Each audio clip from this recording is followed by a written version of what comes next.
On market, 2s, 10s and 30s. Focus on the front end. That's where the focus has been for a number of weeks now, a number of months. In at around 50 basis points still after coming in the last 24 hours. Just below 50 at 0.4961%. JP Morgan and Mike Ferroli out with a call. They're now looking for a move in September of next year from the Federal Reserve. When the facts change, the Fed changes its mind. The words of Mike Ferroli over at JP Morgan. That's the bond market. Let's finish on commodities. Crude, WTI, negative. We pulled back to 78.17, down by about 0.25%. We understood from the South China Morning Post in the last couple of days, Tom, that the US asked China to have a corresponding groupthink around, say, releasing some reserves, some oil reserves. It sounds like China is planning to do just that. Will the US follow?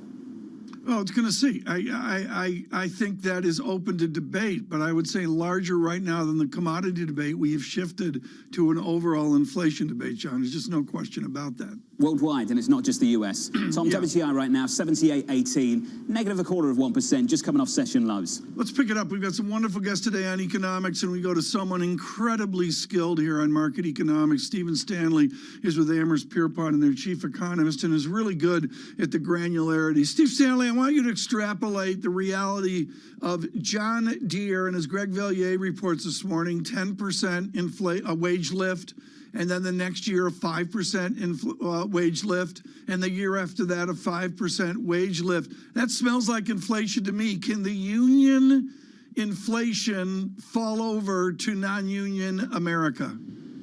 Well, absolutely. I mean, the labor market is incredibly tight right now, and I think workers realize that they have the leverage. And so you're not only seeing it with some of these strike actions, but also people sitting out waiting until they get an offer that they like. So yeah, I mean, I think workers right now have the have the leverage, and they're going to push it. You know, I look at Target and Amazon together, bordering up on 2 million employees, and I would suggest at the margin, those are almost union-like employers just because of their mass, almost General Motors of 1935 or 1955 as well. Are we more organized than we think we are in our labor markets?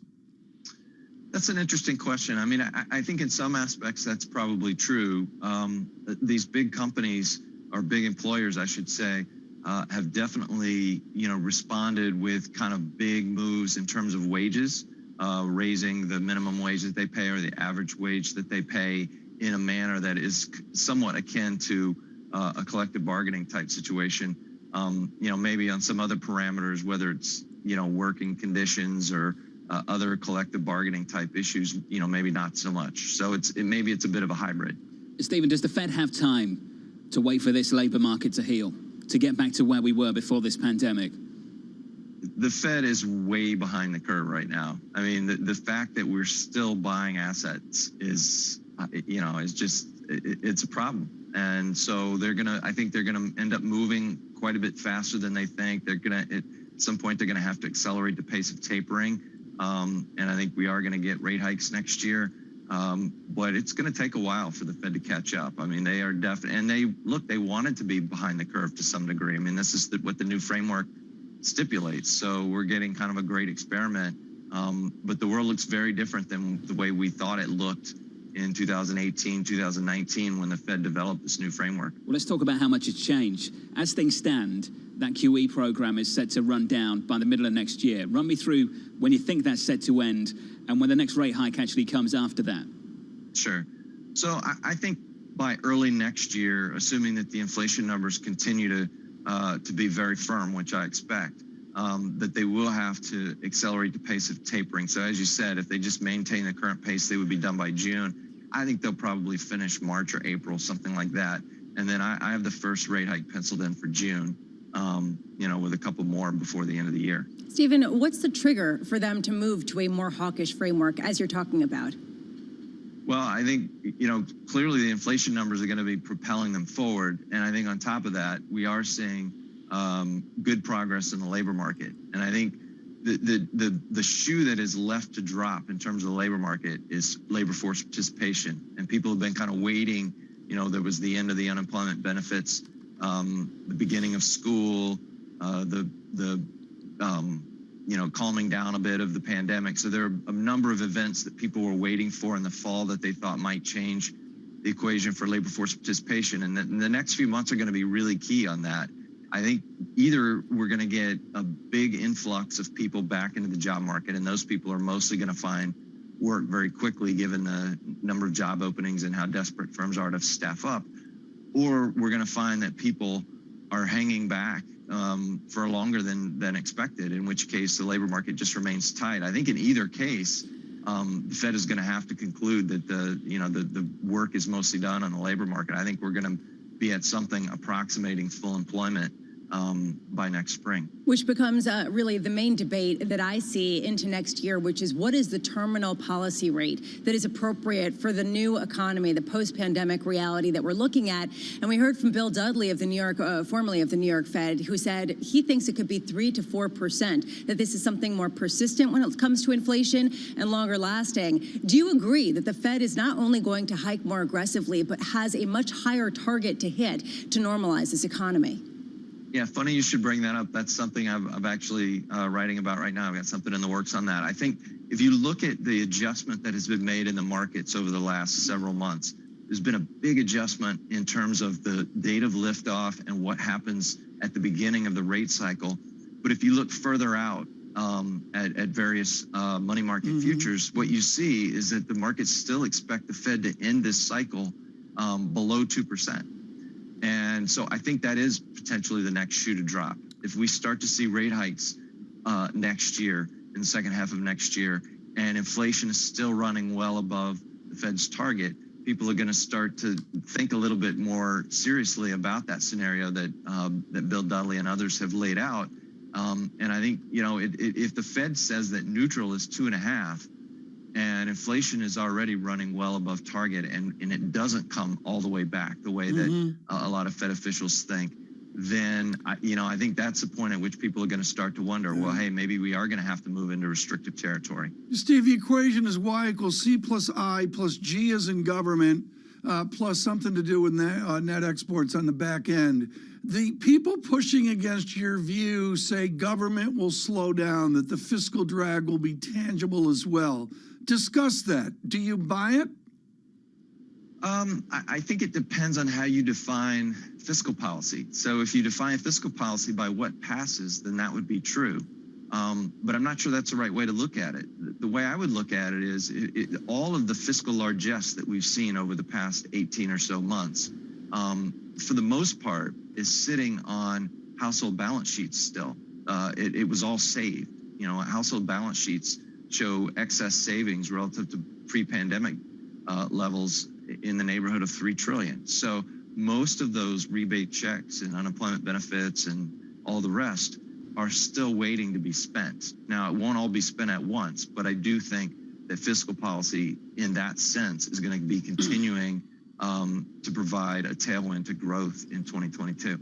Stephen, this was really interesting. Thank you, sir. Stephen Stanley there of Amherst Pierpont. Looking ahead to next year, a move potentially, Tom, for a rate hike in June to wind down QE, perhaps as soon as March, and then after the move in June, looking for another two moves after that in 2022. That's the call from Amherst Pierpont this morning. With all this uncertainty, John, how do you fold it over to the equity market? And what I'm hearing from a lot of people, including humbled bears, is this bodes well for corporations to adapt and adjust and just keep doing what they're doing, whatever these two outcomes play out. I mean, does the stock market care about this fancy economic debate? Maybe they win regardless of which outcome happens. Equities can go up in a rising interest rate environment. We've talked about this many, many times, that one of the biggest bubbles we've ever seen was in a rising interest rate environment going into 2007. There's one thing, though, that we just heard from Amherst Pierpont, from Stephen Stanley, Lisa, that stands out for me. If we start to think a little bit more about the Bill Dudley scenario, yes, I'm not sure how many equity bulls would be comfortable with that. Yeah. Well, that's exactly where I was going to go. The idea that if they start raising rates and inflation does not go down, if it stays high, what happens then? Do you get a repricing on the long end? Do you get a repricing of the normalized rate? And how much does that disrupt an entire corporate debt market, an entire equity market hinged on valuations that are pinned to ultra low yields on the longer term basis? John, this is a very disruptive market kind of scenario for risk assets. That's Bramo Nirvana, isn't it? just thinking through that chain. And well, I mean, if you think about it, down. if inflation doesn't go down and they raise rates, they accelerate the taper, they raise rates mid-year, they point to possibly raising them multiple times again, and there's no move in inflation, what then? Interest rates keep going high. That would be the fear.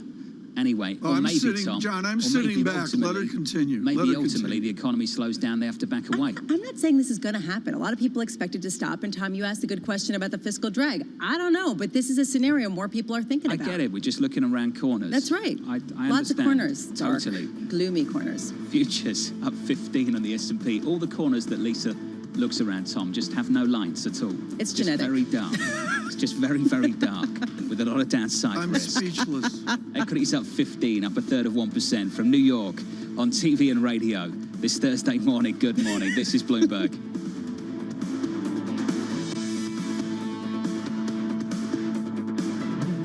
With the first news, I'm Ritika Gupta. Former Treasury Secretary Hank Paulson warned that the world is headed for a dangerous place if tensions between the US and China get worse. Paulson spoke at the Bloomberg New Economy Forum in Singapore. He said we need more certainty around how the two countries are going to compete and cooperate. In the US, 25 states are seeing a rise in hospital admissions for coronavirus. That has health officials warning against large indoor gatherings for next week's Thanksgiving holiday. Nationwide, the 7-day average of new daily cases has increased 11% this month. And Rupert Murdoch is telling former President Trump to leave the past behind. At the News Corp shareholders meeting, the media mogul said that it is important for conservatives to play an active role in the national debate, but he said that won't happen if the former president says focused on the past. Murdoch's empire includes Fox News Channel and the Wall Street Journal. On Capitol Hill, the House has voted to censure Arizona Republican Paul Gosar over a violent animation. A tweet showed him striking a Democrat Alexandra Ocasio-Cortez with a sword and attacking President Biden. Gosar was stripped of his committee assignments. It's the first time the House has censored a member since 2010. Goldman Sachs is ramping up operations in London to target the world's super rich. The firm has hired at least 9 private wealth advisors from its rivals in the city this year. Goldman is boosting its wealth management and consumer banking unit as part of a new strategy. The goal is to make the firm less reliant on trading revenue. Global news 24 hours a day on air and on Bloomberg Quick Take, powered by more than 2,700 journalists and analysts in more than 120 countries. I'm Ritika Gupta. This is Bloomberg.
Just finishing what you were saying, Tom. Thank November you. 3rd You did when the good. decision is. Extend Just in this, case John, people please. got confused, I will. Just one more Finish it up. story, Tom. Yeah, thank God for that. We're at 1:37 right now Wrap it into up. weakness. Is this where they play the music and the Academy Awards? Is this it? Do I thank my mum again? Are you in charge of this? Is she the only one? Kill the music. You know who's in charge here. How does an extra $1 trillion in spending not increase inflation? by increasing the productive capacity of this country. And that's a very important thing that we, frankly, have not successfully done across most of my lifetime. You know, I've been waiting for this legislation for months since I became Transportation Secretary, but various presidents have been hoping to reach this day for decades, and it hasn't happened for all kinds of reasons. The American public has been rightly impatient. Now we're getting it done, both making up for lost time and laying a better foundation for the future. Let me also point out to the fact that Part 2 of the President's agenda, what I like to call the big deal, but Part 2 of that, the Build Back Better Act, has even more that will help beat back inflation by lowering some of the costs that Americans feel most acutely, the cost of childcare, the cost of health care, the cost of housing, the cost of prescription drugs, bringing those down while also making sure that we ease some of those labor market issues we have by making it easier for working parents to afford to go back to work.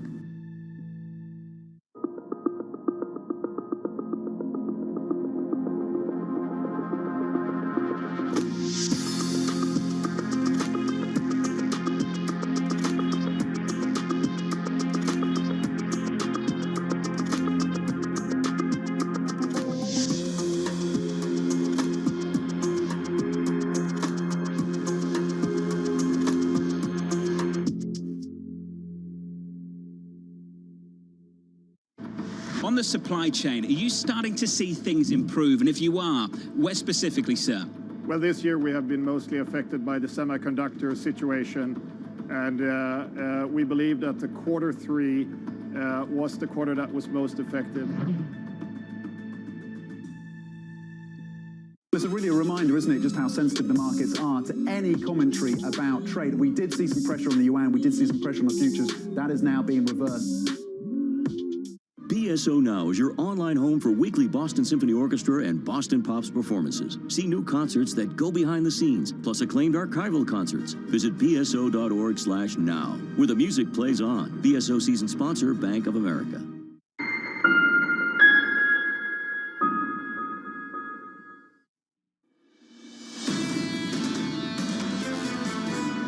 Well, the vaccines are very good news, and the supply constraints will be largely solved as we get out into the middle of next year. And so we'll be limited by the logistics and the demand. The idea that economic activity will resume in full once you get to flu levels, it's very likely. Bill Gates there, the co-chairman of the Bill and Melinda Gates Foundation. From New York, with Tom Keene, Lisa Bramett and Jonathan Ferro, your equity market positive 16 on the S&P, up 1/3%. Initial jobless claims coming out a little bit later. 8:30 Eastern time, looking for something in and around 260,000. In the bond market, yields are higher by almost a basis point at 159.75. And as we've said, over the last week, look out below on crude. 78.16, down another 1/4%. Oil reserve release, Tom, might get done over in China. It's in the works, reportedly. Yeah, well, it's the talk of the moment, and it ebbs away this week, but ebbs not all that much as well. I would note the VIX 16.78, sort of mid-rangey of angst as equities move higher. Right now, in a great honor, the international epidemiologist Christopher Byrer joins us from Johns Hopkins University. Dr. Byrer, each nation has a solution. If there's one case at Disneyland in Hong Kong, they shut the whole place down. We don't do that in America. I'm fascinated if you believe capitalism, and certainly the American model, can cure this pandemic, lessen the pain, lessen the deaths. Can we have private enterprise step in and help limit this pandemic? Well, private enterprise has played a huge role. Remember that all of the vaccines developed in the U.S. were done as public-private partnerships. So that has been there. But I think what we've seen in the U.S. and what we're seeing right now, unfortunately, as cases creep up with the colder weather and heading toward Thanksgiving, is that the total immunization coverage in the U.S. is still under 60% of everyone in the country. And that's why we're still seeing over 100,000 new cases a day. Well, if that's the case, what does private enterprise need to do more if that's the only identifiable solution in America?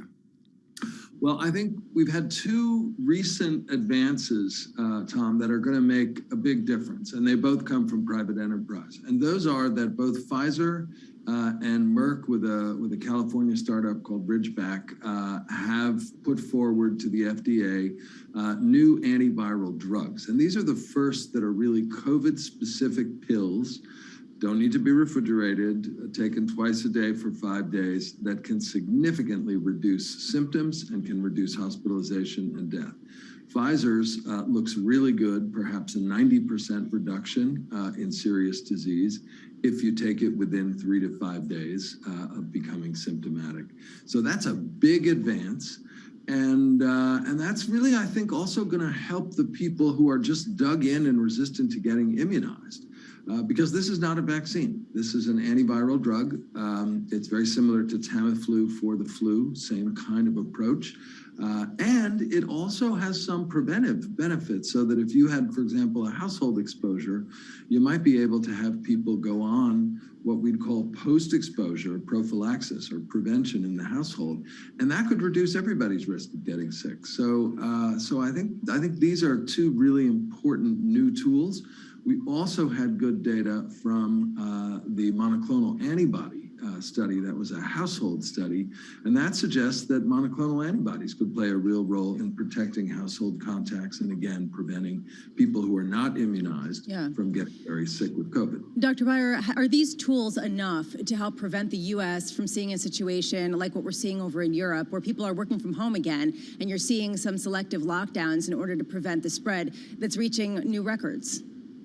Well, it's a great question, Lisa. Unfortunately, the timing is such that these have just now, Pfizer has not yet submitted for emergency use authorization. So it's going to take time to get these drugs approved and to get them out into use and to see how in the real world setting they actually work.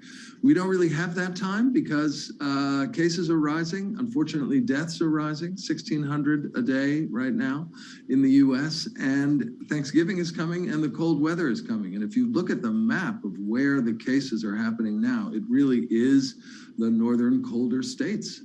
So we're talking about next week, and none of these new products are going to be available for several months. And Dr. Beyer, you spent your career studying epidemiology, studying the spread of a variety of different illnesses. Are you sick of talking about this one? Should we be focused on a far greater swath of potential ailments that frankly are just as serious, but just have lost the plot amid the coronavirus?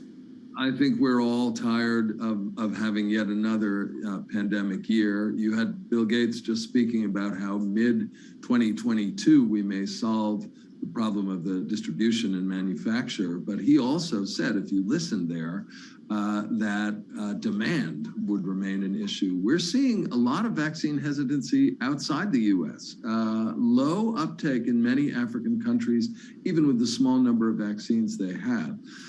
So we are going to be, 2021 will still be a pandemic year for COVID, as it has been all year. So will 2022. This is going to take some time.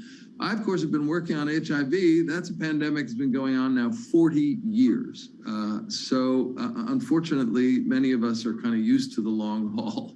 Doctor, just quickly, there's something I don't understand about what's happening in Europe right now. In Ireland, 90% plus of adults are fully vaccinated, and the Irish government are reintroducing a form of restrictions, asking people to work from home if they can. I struggle to understand what's going on in Europe when we see vaccine uptake in countries like Ireland so high, yet they're grappling with this surge in cases. Why? Well, there's a couple of factors at play there. Certainly one is what we already know is always happening, which is colder weather, moving indoors. This is an indoor virus, so that is predicted. The second is, all COVID vaccines are not alike, and there are vaccines that have been used that we count in coverage that actually have lower efficacy against Delta. What's happening in Europe, what's happening in Ireland is the Delta variant. And there's less coverage and protection, for example, with AstraZeneca, which many of the European countries relied on early on. We have better, more robust protection against Delta with the mRNA viruses and with Johnson & Johnson, particularly when it's boosted. But many of the early immunizations in Europe were with AstraZeneca, and it has lower efficacy against Delta. We've got some work to do. Doctor, got to catch up to get your view. Thank you, sir. Dr. Byra there, Dr. Chris Byra there of Johns Hopkins. From New York City, alongside Tom Keene and Lisa Bravitz, I'm Jonathan Ferro. Coming up shortly, Subhadra Rajappa, the head of US rate strategy at SocGen. Before we get there, your equity market up 15, advancing a third of 1%. With your bond market, Tom, yields higher by about a basis point. Let's call it 160 on a 10-year, 160. Yeah, I thought the mood changed with Home Depot's energy and what we saw from Target. Nice up. Crude at 78, we come in 0.4%. Maybe a little bit of good news for the administration, Lisa. Prices over. In the commodity market. Yeah, well, that's what they were hoping for. Will they actually do the release now? Not sure we can call it crisis over just yet, Tom. That's for sure. From New York City, good morning to you all. This is Bloomberg.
There's a pretty good chance that you use products made by Meta every single day. If you've never heard of Meta, that's because it's the new name for Facebook Inc., the parent company of Facebook, Instagram, and WhatsApp.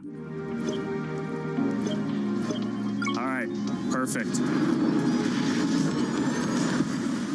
In a spiffy presentation on Thursday, Mark Zuckerberg showed off his vision for what he's dubbing the metaverse. That's a sort of mix of augmented and virtual reality worlds which will let the user explore virtual ecosystems. Much of what he showed isn't yet available. It's really his vision. In that sense, it was more like the sort of presentation Elon Musk does, where he looks at what he hopes might happen one day, than what Steve Jobs does, or Steve Jobs did, which is showing off products he already has available. He also, in the course of it, announced a name to Meta. The company will be called Meta from now on. Our mission remains the same. It's still about bringing people together. That's an effort partly to show the vision for the future, but also a way of casting adrift some of the toxicity associated with Facebook. But if this new company is going to be a success, or the new company vision is going to be a success, he will still have to deal with a lot of the same challenges that Facebook has faced. Concerns about privacy, content management, those are going to be just as pertinent, if not more so, in the metaverse as they are right now on Facebook's existing apps. Will we get to herd immunity? Or let me ask it a different way. Have we given up on herd immunity as a practical matter? You will know when you get to that point, when the cases are so low, they're barely detectable. That's what herd immunity means. We don't know what that percentage is, David. Crypto, you have a world of young people that want their own financial system and their own culture. And it is very powerful, and I'm a big believer in it. Bloomberg has enhanced search on the terminal to deliver what you need when you need it. Now, you can simply type phrases in everyday English in the command line. Compare financials. Find people. Analyze markets. You can enter phrases or ask questions. What do you want to know today? Ask a question or visit SearchGo to find answers now.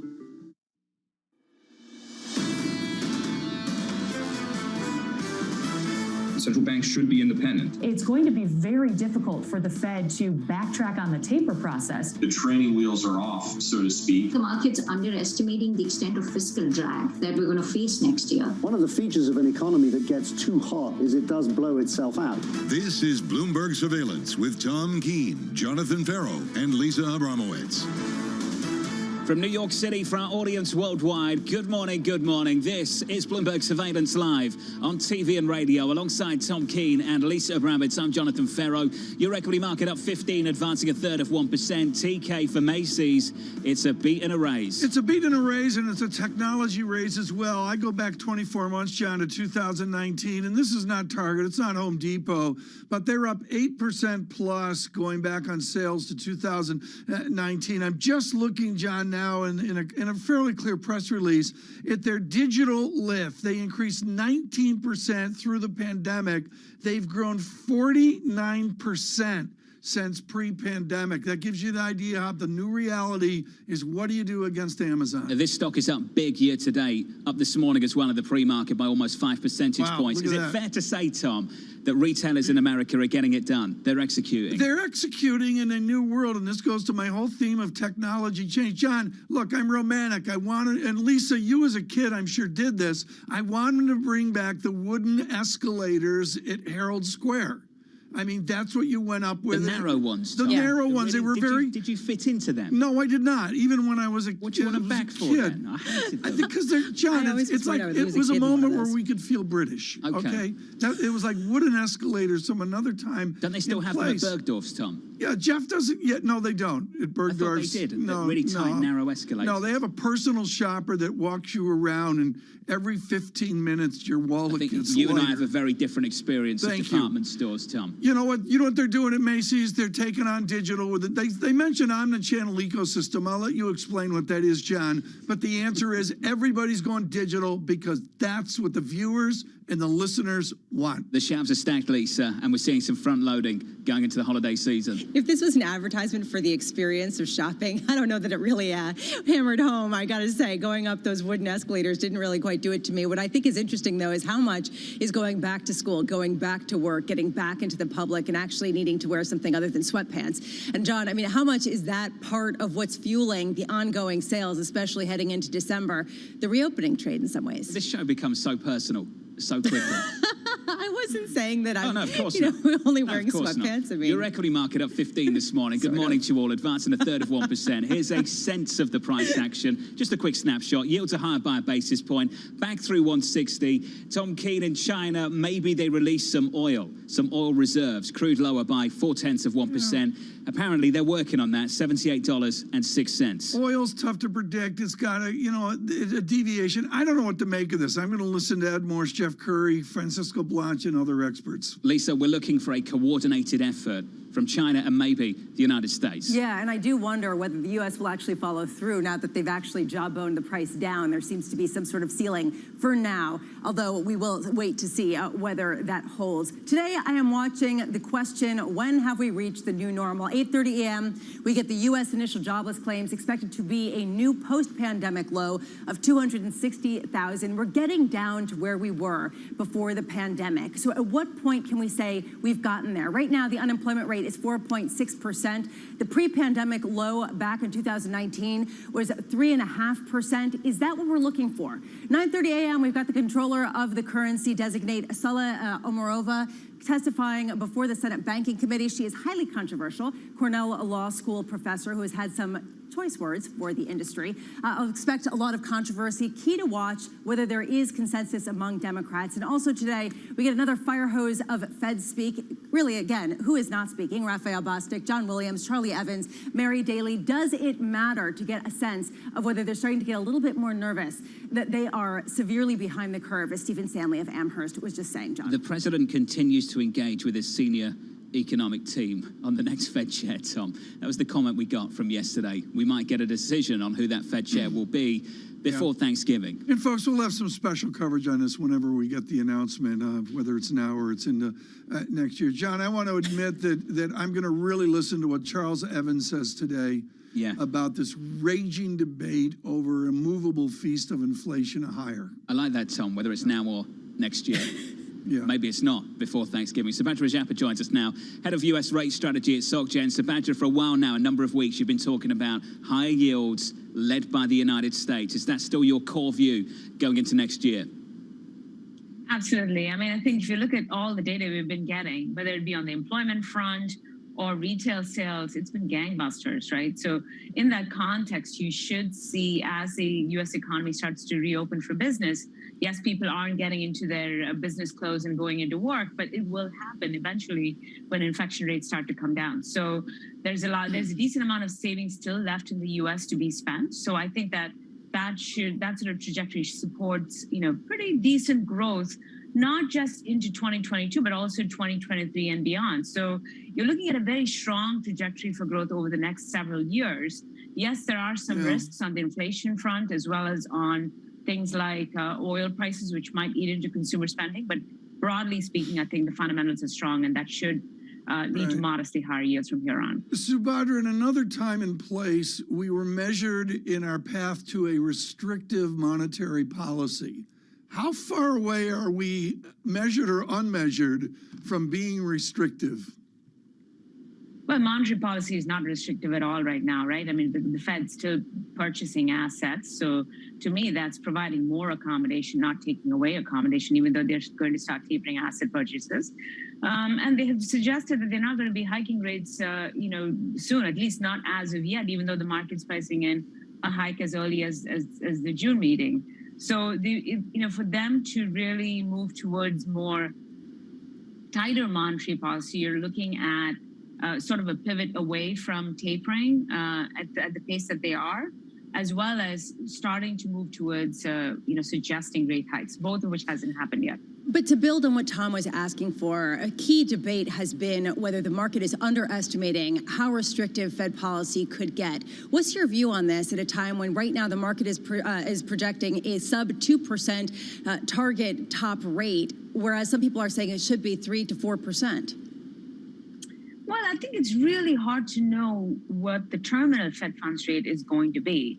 I think the market's pricing in a very, very aggressive start timing for rate hikes, as well as a pace of rate hikes after the first rate hike, maybe starting as early as June of next year.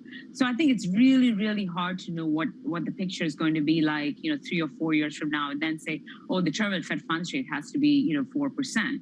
I think we just don't have enough information. In fact, we don't even have enough information on what's going to happen in the next 6 months. I mean, most people think that inflation might persist well into the middle of next year now, but the Fed is not on board with that view. So I think there's just a lot of uncertainty. Sort of extrapolating into the terminal Fed funds rate now is just premature. How lonely will the Federal Reserve be early next year, Subhadra? Will others join in, do you think, with this pivot?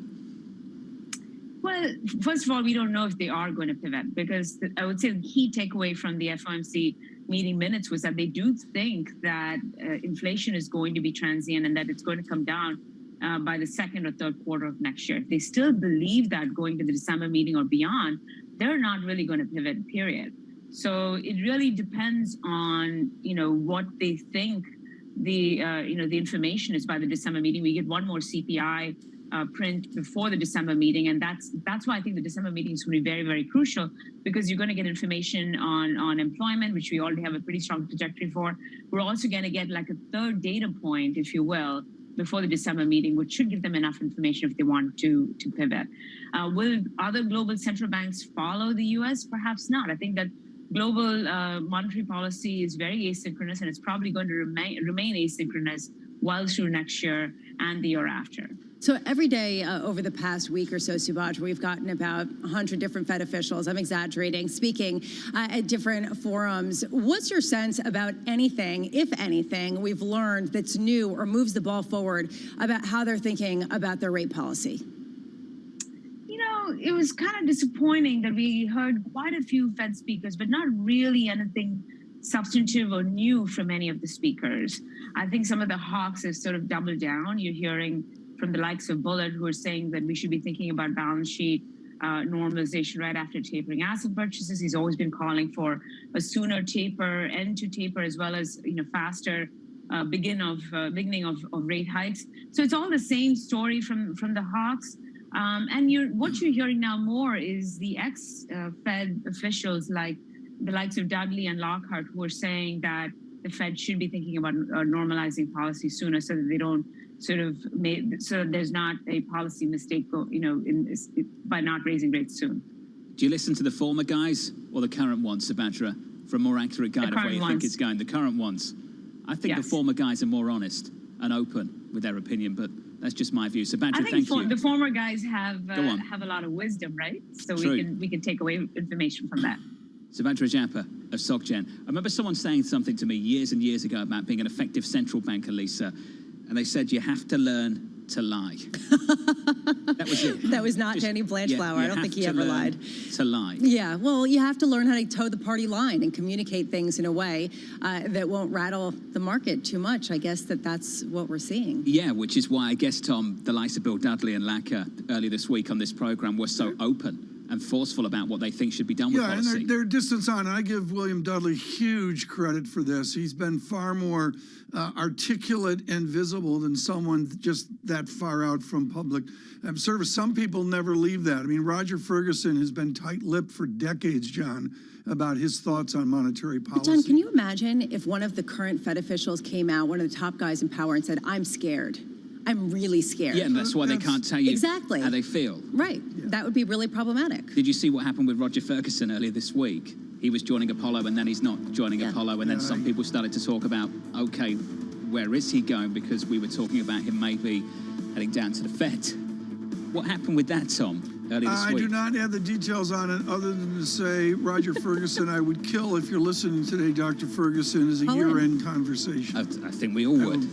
That would be fantastic. On the failed retirement system of America, and it has failed. And maybe being the vice chair of the Fed or something like that. You want it to be. When we get Roger on, it'll be imminent. Up 13 on the S&P, advancing 1/3%. From New York City, this is Bloomberg. With the first one news, I'm Rishka Gupta. China is releasing some oil from its strategic oil reserves. That comes just days after Xi Jinping and President Biden discussed the merits of releasing oil during their virtual summit. Both the U.S. and China share concerns over the high price of oil and inflation. Economists at JP Morgan now expect the Federal Reserve to raise interest rates next September. In a new outlook, the bank says that by the middle of next year, the Fed's goal of full employment will be satisfied. JP Morgan is the latest Wall Street bank to abandon an earlier forecast that the Fed would stay on hold through next year. In Canada, the city of Vancouver has been cut off from the rest of the country by land due to flooding and mudslides. Major highways and rail lines going in and out of Canada's third largest city have been blocked after what local officials call the storm of the century. That's led to panic buying at grocery stores. And shares of Alibaba are falling. The Chinese online shopping giant, posted sales that missed estimates for the second straight quarter. Net income also was less than expected. Meanwhile, rivals like JD.com and Pinduoduo have stepped up their investments to win over Alibaba's users. Global news 24 hours a day on air and on Bloomberg Quick Take, powered by more than 2,700 journalists and analysts in more than 120 countries. I'm Rishka Gupta. This is Bloomberg.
You should be thinking about formerly incarcerated people as representative of their families also and of their communities. These are human beings. They're not disposable items. They are not to be warehoused, locked away, out of sight, out of mind. And so I'm out here in the public because I am the conscience of those folks of America, I hope. I'm hoping to prick their conscience and know that I am just a symbol of a much greater problem.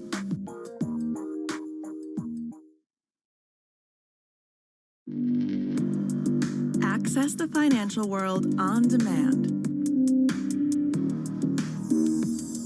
Hear from leading economists, policymakers, and industry experts via live and on-demand webinars, only from Bloomberg. Start exploring to see what's moving the markets. Visit Bloomberg.com/webinars. Where's the common ground on energy that you share now with the Prime Minister of the United Kingdom? We are both very committed to the transition to a net zero future, and as part of that, to building up the renewable energy capacity for Scotland and the UK. Scotland has got massive potential in wind energy in particular, onshore and offshore, but also some real potential in new and emerging technologies, carbon capture and storage, for example. There's also, I think, an understanding, and perhaps the UK government and I don't entirely agree on the detail of this, but we must accelerate the move away from fossil fuels. We've got to do that carefully in a way that protects the people who are currently employed in that sector in Scotland, around 100,000 jobs, and do it in a way that doesn't see us importing more oil and gas, but instead moving to the alternatives. Lots happening on Wall Street. It's the basic law of economics. The Fed is telling us this is transitory. Need to catch up? This is Bloomberg Wall Street Week. I'm David Weston. We've got the information and insights. David, you just hit the nail right on the head. From businesses most influential and instrumental. And that's the way you run good risk management. But we need to invest in our systems. Bloomberg Wall Street Week premieres Friday with replays all weekend on Bloomberg Television and Radio.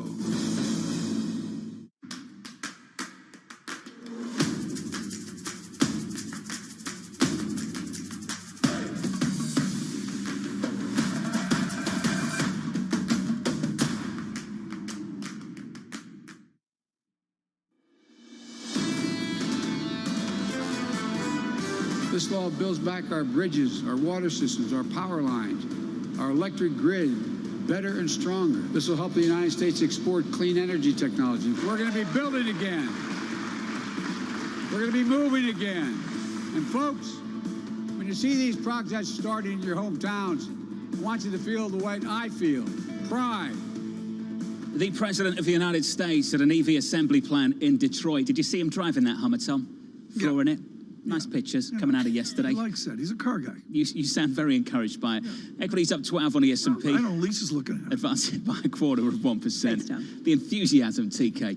Yields up by a basis point on 10s to 159.58. Crude, Tom, 77.72. We're down 0.8 of 1%. And I'm using 30-year bond, folks. For those in the back and forth here, above 2%, under 2%, right now 1.98% as well. In Washington, Anne-Marie Horton. Anne-Marie, Lawrence Summers out writing for a whole number of Americans who are not millionaires about the IRS. It is stunning, the statistics the former Secretary of Treasury has put together about how the IRS is beholden to the elite, beholden to the rich. And just one statistic, folks, the number of auditors that the IRS has now are the same as they had in World War II.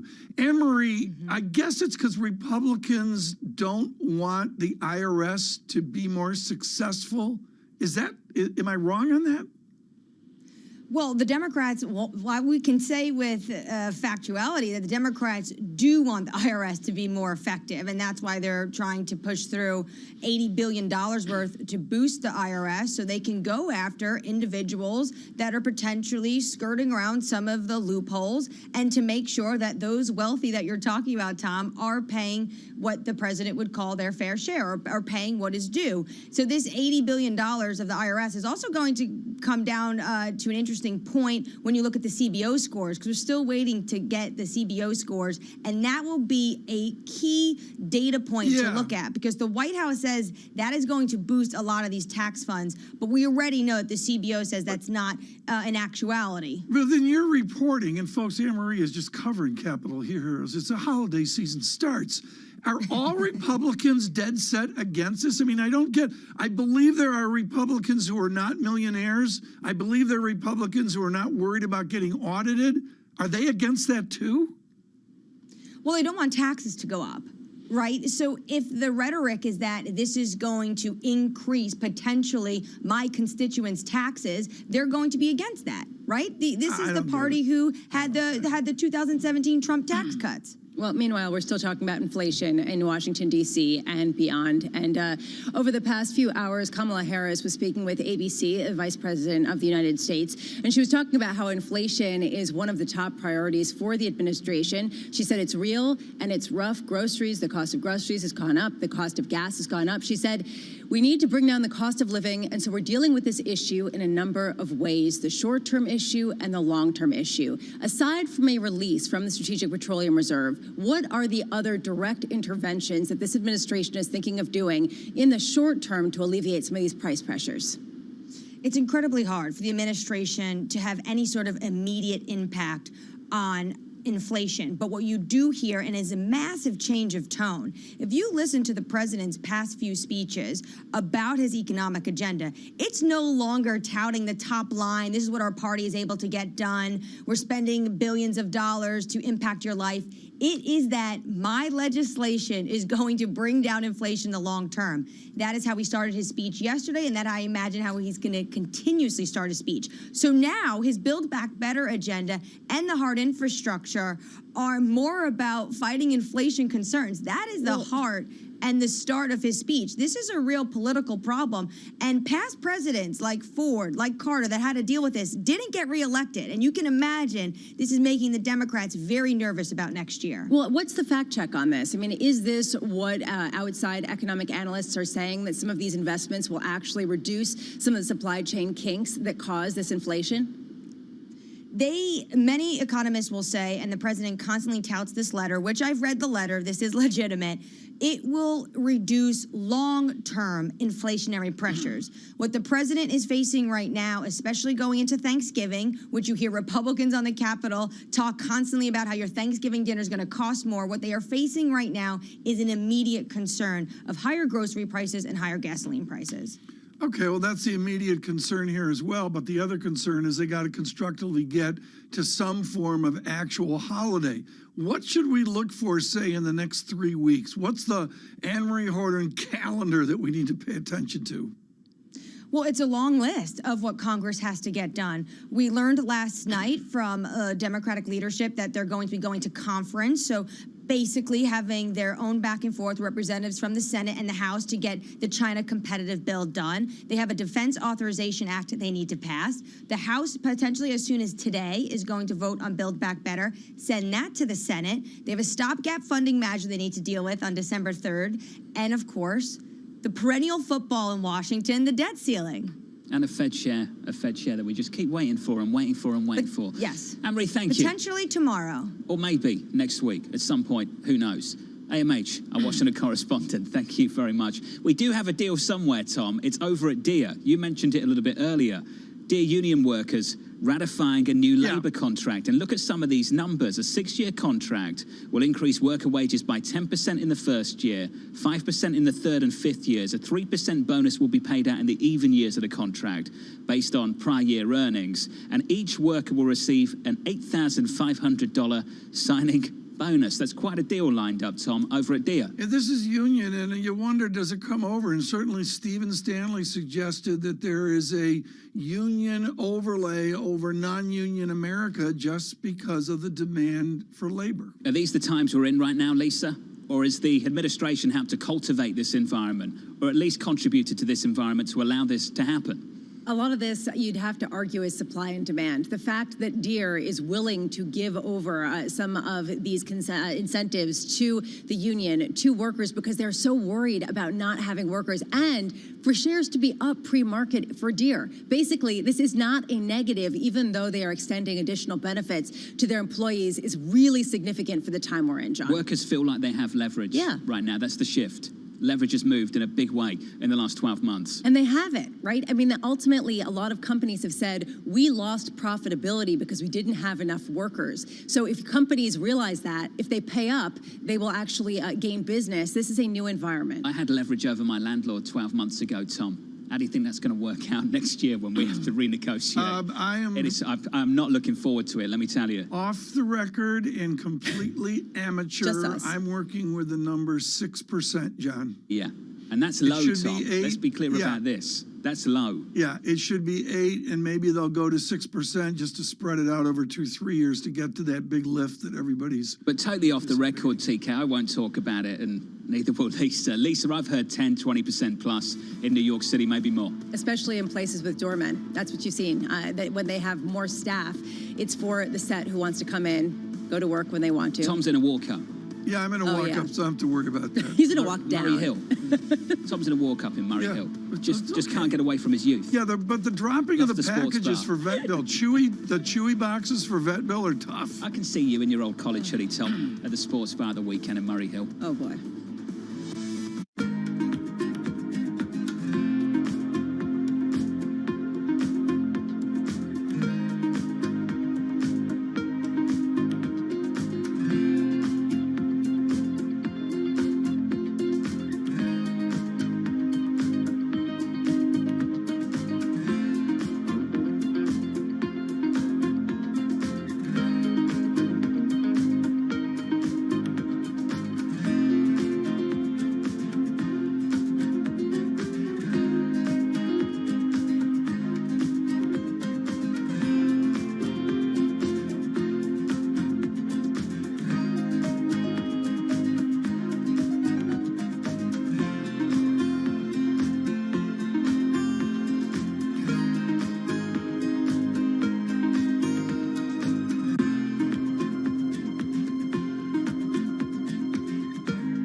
Front, when your shares are down 20%, it's got to hurt. But talk to us about, well, really what you're seeing.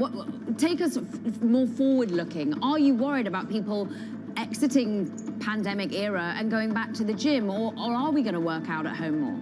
Well, that's actually the advantage that Beachbody has is we have never been a direct competitor with the gym. In fact, what we rely on is our ability to influence the 150 million people in North America specifically who are overweight or obese and haven't made that choice yet. Our job is to influence them with great content and this combination of what we call the total solution: fitness, nutrition, and community, so that they can tap into this incredibly cost-effective solution that is entertaining and engaging right at home so that they get results. That's our job, is to help the new person engage in healthy lifestyles. People are talking about Bloomberg surveillance. There's some guy out on Twitter who says, I look like I'm 101. I noticed that. Do you think I need a lift? Is it time What did he say about me? What did that particular gentleman say about... Let's have a look. One of them is near 101 years of age. Which one would that be? The other has an ego in the orbit of Mars. Who's that? I have no idea. Mrs. Lisa, the only chance to productive conversation. It's a fairly accurate summary of this show, isn't it, Tom? The eyes, or should I do the whole thing? Mercedes-Benz is on a path towards CO2 neutral mobility. So we have flicked the switch there, and really we're going to step by step electrify everything. And what does that mean? Combustion engines get electrified.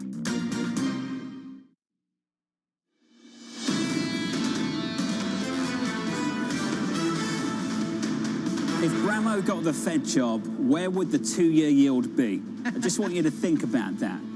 How quickly would that adjust, TK, at the front end of the yield curve if Lisa got the top job at the Federal Reserve? Can you imagine how quickly we'd move? It'd be, Well, you think that I would hike rates 15 times right away? This equity market's got to be lower. These fair. spreads have got to be wider. I mean, I'd be looking forward to the financial stability report for the next several years. That's what I'd be really looking forward to. Equity futures up 13 this morning on the S&P 500. Good morning to you. We advanced about 1/3 of 1% on the Nasdaq, up 0.5, up about 88 points, up 1/10 on the small caps on the Russell. Big debate this morning on this program about what happens with the Fed funds rate next year. Switch up the board and get to the bond market, and we'll focus on twos as we often do at the moment. Your 2-year yield coming in over the last 24 hours, still in and around 50 basis points. Stephen Stanley of Amherst Pierpont talking up a move next year, potentially by June, and accelerating the wind down of the QE program so we stop not in the middle of next year, but in March. Then he thinks after June you get another 2. I know this is crystal ball type stuff, but at this point of the year, Tom, we're really trying to get together all the thoughts on Wall Street and try and think about where the consensus is right now. And Tom, I have to say, outside of where the market is priced, if you listen to the economists on Wall Street, there's a big spread, not much of a consensus. We are anywhere from June next year all the way out to December 2023. Yeah, I mean, I think it's a movable feast right now, John. And as you mentioned earlier, there's a little bit of December data that will readjust, recalibrate the movable feast. Before we get to the Federal Reserve in the middle of December, then the ECB and the Bank of England and maybe Governor Bailey delivers that rate hike. And then your 4-week vacation. Maybe. I will be off for a couple of weeks, Tom. You're right. It's good to get some separation from each other. What is it about the heart growing fonder and all of that good stuff? Switch at the board and get to the commodity market. I agree with you, TK. Crude 77.72, negative 0.8%. There is talk, Lisa, of a reserve release in China, that they're working on it, and maybe the United States is in the mix as well. Well, the idea is the U.S. actually asked China to make this reserve release. So now, doesn't the U.S. kind of have to follow up? And if that's the case, when do we get some insight into that? You would think so. A coordinated effort maybe worldwide, with the exception of the participation of OPEC Plus, which is maybe who you'd like to see do a little bit more. Crude 77.72 with negative 0.8%. That is the cross-asset price action this morning. Good morning to you all. Let's say good morning for some stocks movers with Romain. Morning, Romain. Hey, good morning, John. Keep an eye on NVIDIA. Those earnings came out last night, and they were good pretty much across the board, really navigating this environment. The long-term picture, though, this is really solid here. You have to look at what Jensen Huang has done over the last couple of years. Of course, doubling annual revenue, almost tripling operating income. And if you're a shareholder over the last couple of years, you're sitting on a total return of almost 500% here. This has been a juggernaut, and it continues to be one, and this company continues to fan out into various areas here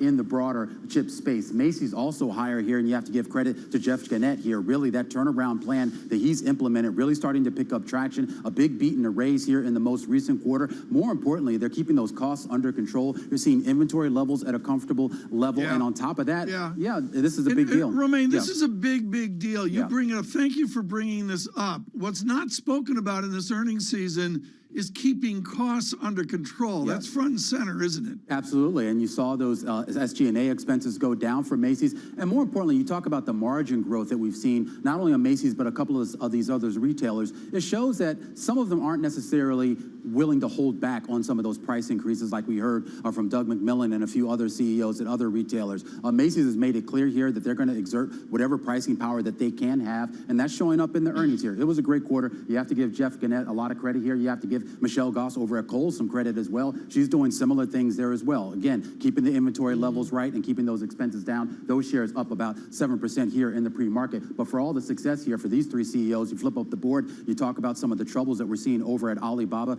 2 straight quarters now that they've missed on sales revenue. On top of that, you talk about the guidance that they gave going forward for the full year. It was pretty dismal. And then you talk about the big write-downs that they're taking on some of the investments. That took down net income by about 81%. You're really talking about a company company here that is in transition, to say the least, and that transition has a lot more to do, of course, with the overall China environment. Alibaba ADR is down 6% pre-market. Cisco down also 6% there. Chuck Robbins still having a hard time making that transition away from hardware, supply chain issues, even into that company's business. And keep an eye on the shares higher here today after they finally settled that big labor dispute that had really sort of hurt a lot of their business. UAW signing a 6-year contract. Romain, thanks so much. The other day we spoke to someone with the dual degree, I should say, from Wharton. This is a hugely prestigious thing that Wharton literally invented. Another one of the great dual degrees in America is you take French at William and Mary and attach it to something else. Seth Carpenter did that with their French and Francophone Studies program, which is worldwide acclaimed, and we're thrilled that the gentleman from Paris could join us today. And John Farrow, I think, you know, if down at the Fed, John, help me here, but they speak Greek. Maybe Seth can pick up on that. Maybe the French would help on the resume, along with working at the Fed, working at the Treasury. Seth, some people are saying it, and I asked this very delicately, just in case Mr. Gorman is watching. Would you be interested, Seth, in the role that people are talking about connecting you with down at the Federal Reserve? You know, I always blush a little bit when I hear those stories. I don't personally have any information about that. If you do, let me know. Seth, maybe they like the idea of the call you've got for next year on the Federal Reserve. No hike. In fact, you're going for Q1 2023. Let's start there. Why Q1, Seth? Why not next year? I think that's a great question. And, you know, when I think about Ellen Zentner, who's a great economist, and her U.S. team, the call on the Fed really is the derivative of the call on the U.S. economy. So the forecast for inflation, which is obviously top of mind for everyone, is that inflation is going to peak somewhere around the beginning of the year and then start to come down over the course of 2022. And I'm looking at a few things. You were talking at the top of the segment about oil prices and if there's going to be a reserve release there. I don't have a strong call, but looking at futures, we're somewhere at or close to the peak. If you don't have oil prices going up anymore, that inflationary pressure starts to fade away. Similarly, supply chains, our equity analysts from Asia have talked about the semiconductor shortage coming to an end. So as things start to normalize, probably over the course of the entire year, but as things start to normalize with supply and oil prices stop rising, then we have a forecast for inflation coming down. Listen to what Chair Powell said at the last press conference. He said he expects inflation to fall, but not until Q2 or Q3. So if we're right, and inflation does fall and maybe even starts in the first quarter of the year, that's going to give them a bit more breathing room relative to what I think a lot of the market's looking at. And then the other part of their mandate, employment, we've got a forecast for the labor force participation rate, especially for prime age workers, to do what it does in every expansion, which is to rise. It's already been doing that over the past several months on net. And if that continues, then they get to reconsider those two conditions for a rate liftoff, what's going on with inflation and what's going on with progress. Okay. So, Seth, normalizing, though, is not normal, as you pointed out. The idea of the inflation rate peaking and then coming down still does not leave us with a comfortable inflation rate for the Fed to just completely do nothing other than follow its relatively slow taper. What gives you confidence that they will be able to push back against the Bill Dudleys of the world who are saying, guys, you are so far behind the curve and you are risking a huge policy error? I mean, I think there's got to be very strong and very lively debate. And so, you know, as being at this desk and trying to think about what's likely to happen, I have to go back to Powell's words. He said he doesn't expect inflation to materially fall until Q2 or Q3. That to me sounds like let's let the taper run its course. And then after that, start to think about when to talk about rate hikes. Seth, I look at all this and the debate that we framed on Bloomberg Surveillance over the last couple days. Our listeners, our viewers, their heads are spinning over fancy guys like you, over what's the key determinant in the fear of inflation. And as the Bloomberg Business Week cover talks about. And I'm going to ask you this as clearly as I can. Quel est le coefficient critique? What is quel est le coefficient critique? S'il vous plaît. Quel est le coefficient critique? Very, very well done, Tom. I think there is a massive disconnect between the way that macroeconomists talk about inflation and the way that everyday real people talk about inflation. People who are in the course of their everyday life are not running regressions. They're not sort of scanning the data to see what's going on. They're paying attention to how much money they're paying to fill up their gas tank. They're paying attention to how much money they're paying at the grocery store when they buy food. It seems entirely reasonable for the average person to be feeling the high prices that are going on here. And I think therein lies a real big communication challenge. I think that communication challenge might actually get compounded over time because the Fed very intentionally has set a target for PCE inflation. Markets in general look at CPI inflation. They're measured differently. There are conceptual differences between them. The gap between those two could actually get much larger over the course of the year. And so there's a real challenge there, translating inflation as macroeconomists who are studying central banks think about it versus inflation and what it costs for everyday activities for regular people. Seth, do you promise to come back? I would like to come back every time I'm invited. Thank you, sir. Yeah, but he can't come back within the window. He can't come back within the window. What's that, Tom? The blackout period? Yeah, the blackout period. We can't talk then. Yeah. Seth is going to catch up. That's when clients want to hear from me most. Yeah. I bet. Seth, run. Thank you for promising to come back. Seth Carpenter there from Morgan Stanley on this market, on this labour market, and on this Fed call. James Gorman's watching. He's going, do we have a blackout period? Honestly, that's what the conversation has been. He's been connected with a job, respectfully, for the people at Morgan Stanley there. Lisa, it doesn't sound like he's heard anything. No, he said if you guys have something to tell him. Do you have something to tell him, John? I don't. Do you have some news that you're at this hoping to spread? I don't. I think it's interesting, though, the idea that the Fed thinks that they can wait, that they can push back against the naysayers, even if inflation only starts to come down in the second quarter. I mean, if you think about how vociferous the discussion has been around how high inflation is, I don't know that they have the political power to do that. I mean, basically, they're going to have to respond. I'm just fascinated by the spread of the calls right now. Goldman Sachs, July, JP Morgan in September, Morgan Stanley, Q1 of 23, back end of 23 for TD. Tom, it's hard to keep up at the moment, isn't it? I'm loving it. Like I say, there's no consensus. Just ban the word consensus. There's just opinion. Up 11 on the S&P, advancing 1/4%. Thanks, Tom. Just a beautiful New York City. Parce que, au moment. TK, drop it. C'était de l'aurore. Fini. I was terrible at French. I was too. So was I. Clearly. This is Bloomberg. With the First Word News, I'm Rishika Gupta. In the US, 25 states are seeing a rise in hospital admissions for coronavirus. That has health officials warning against large indoor gatherings for next week's Thanksgiving holiday. Nationwide, the 7-day average of new daily cases has increased 11% this month. European countries are making U-turns in their fight against a fourth wave of the pandemic. They're increasingly forcing countries to let employees work from home. In Belgium, the government said that employees need to work from home 4 days a week until mid-December. Germany is poised to agree on mandatory remote working as long as there are no operational issues. And the leaders of US, Canada, and Mexico will hold their first in-person meeting since President Biden's election. The three will meet at the White House today. Amongst the issues likely to be discussed, energy, borders, and auto manufacturing. Trade disputes remain despite the rewrite of the North American Free Trade Agreement. And Rupert Murdoch is telling former President Trump to leave the past behind. At the News Corp shareholders meeting, the media mogul said that it is important for conservatives to play an active role in the national debate. But he said that won't happen if the former president says focused on the past. Murdoch's empire includes Fox News Channel and the Wall Street Journal.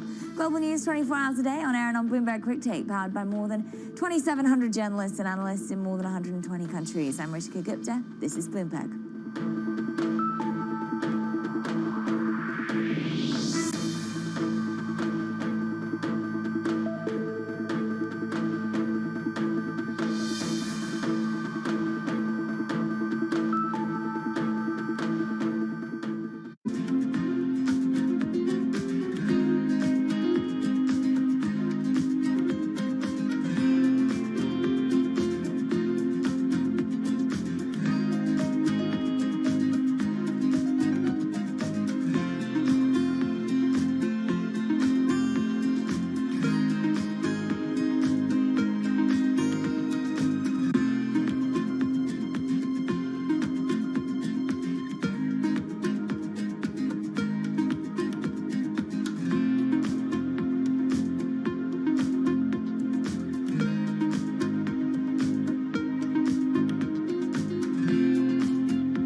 I was just finishing what you were saying, Tom. November 3rd is when the your decision is. Just in case people got confused, I will. Just one more story, Tom. Yeah, thank God for that. We're at 137 right now into weakness. Is this where they play the music in the Academy Awards?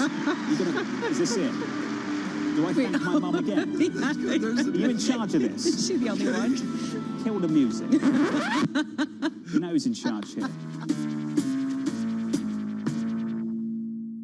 Do you think competition is going to look like? Do you think there is going to be a price war? As you say, the fares are available now. You're suggesting they may not be there for forever. But nevertheless, talk to me about what you think the competitive landscape is going to look like here. We've seen a bit of departures in this market, and this market has three very strong joint ventures that compete head-to-head daily to win the hearts and minds of consumers and businesses in the United Kingdom. So I don't see a difference in the competition. I think we've all focused on Heathrow as the major hub in the United Kingdom, connecting, of course, the U.S., New York, Los Angeles, and other locations. So I see this as a continuation of competition. We've been waiting for the day that we can compete strongly in the marketplace after such a long period of time where it's only been one directional traffic from the U.S. to the U.K., and now it's open, of course, to U.K. nationals. You mentioned Heathrow. What about Gatwick? We made a very tough decision in March of last year to really focus our efforts at Heathrow.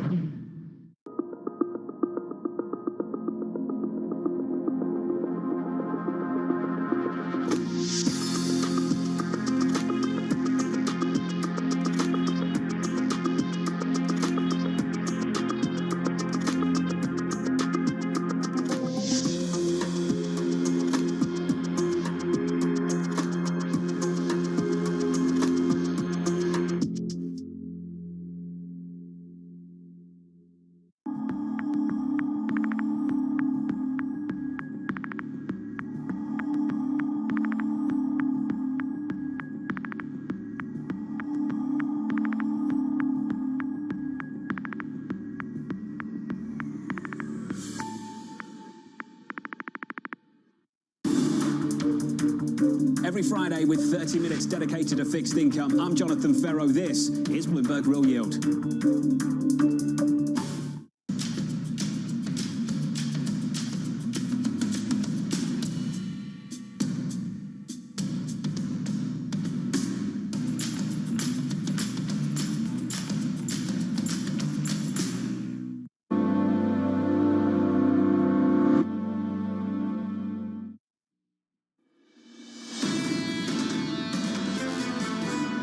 People feel the pinch of inflation and cost increases when they go to the store, when they go shopping and the like, and that will of course drive their demand up in terms of what the annual increase should be. It's always a negotiation, but we will not get away with the relatively low increases that we've seen over the last years. The leverage is in the hand of Labour. And Werner Baumann there, the chairman and CEO of Bayer. From New York City with Tom Keene, Lisa Bramett and Jonathan Ferro. Your equity market up 11, advancing 1/4% on the S&P 500. Yields unchanged at 159, 158.89. Crude is lower at 77.67 and down 0.9%. And euro dollar a bounce off 112.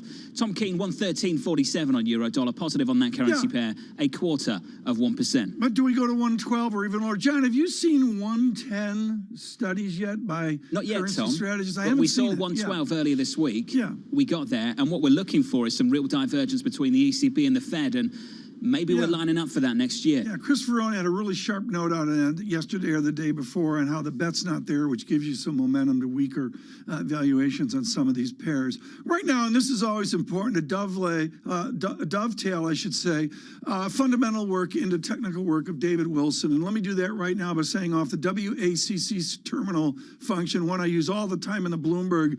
Here's the debt of GM, the debt of Ford, and the debt of Tesla. I'll suggest which one doesn't fit. GM debt 58%, Ford debt 72%, Tesla, I guess Elon Musk has 1% debt or something like that. And David Wilson, that sets up old auto, all the leasing and all that, versus the purity of the EV vehicle.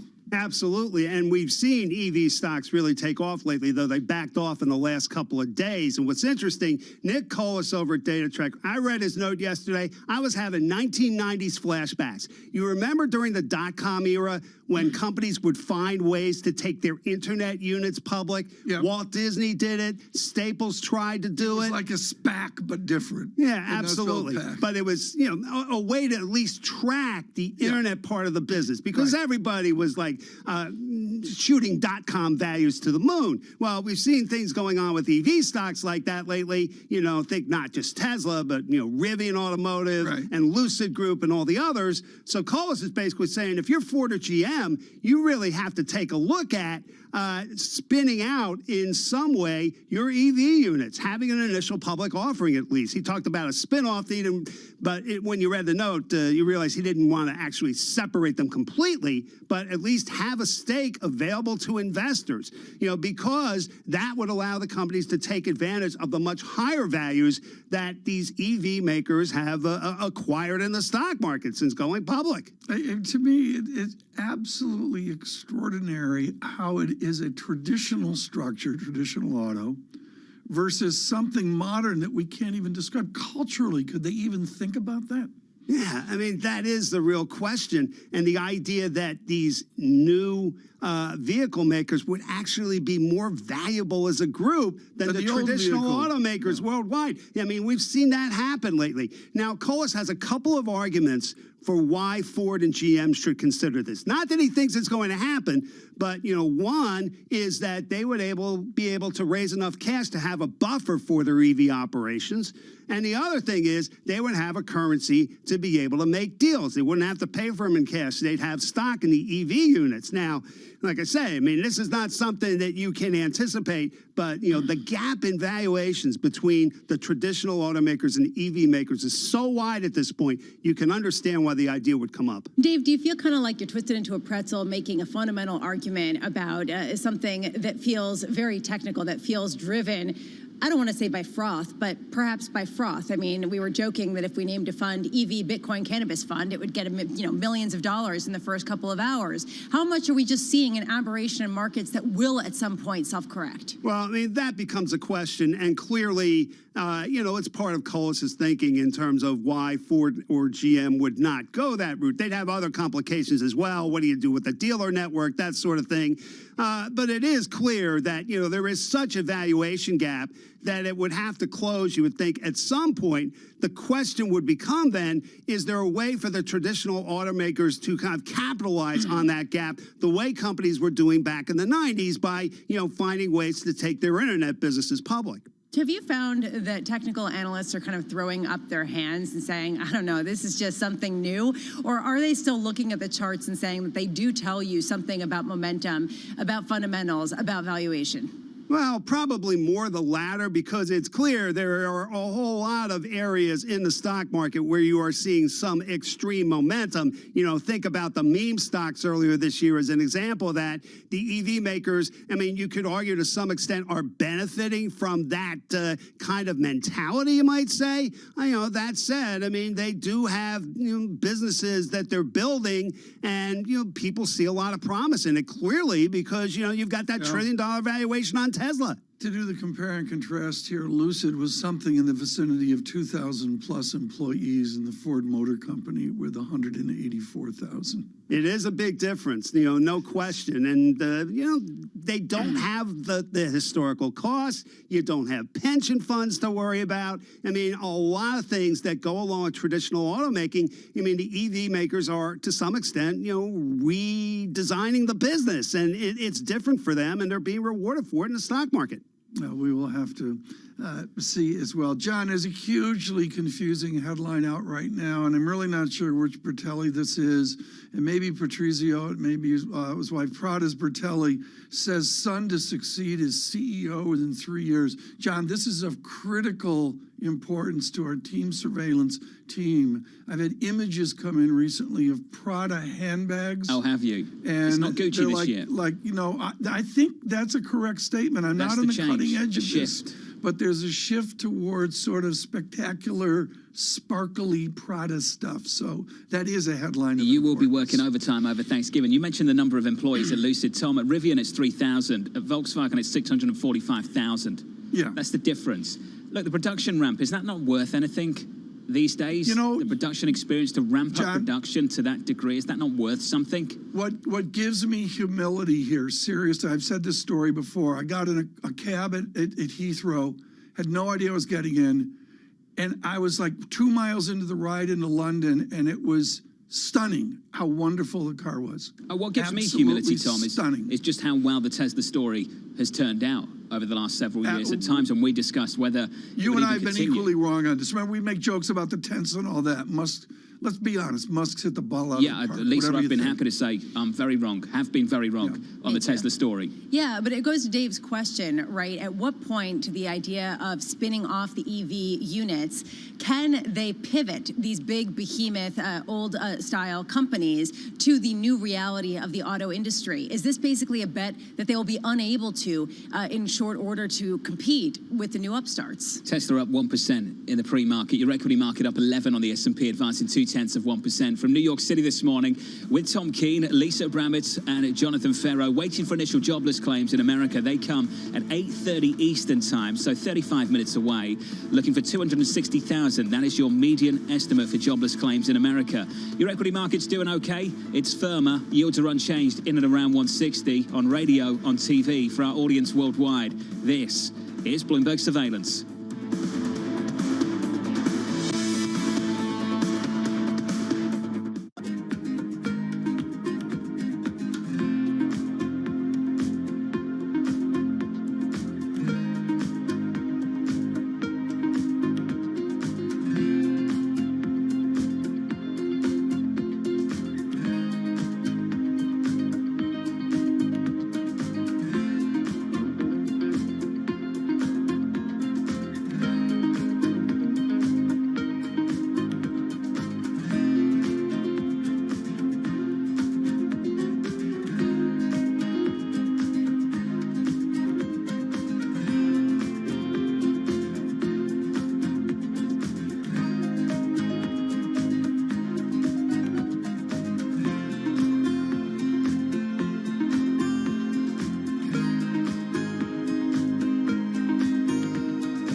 Years ago, Ewan Dixon was the first guy to do it. It's taken a century for us to change our propulsion system away from liquid fuels.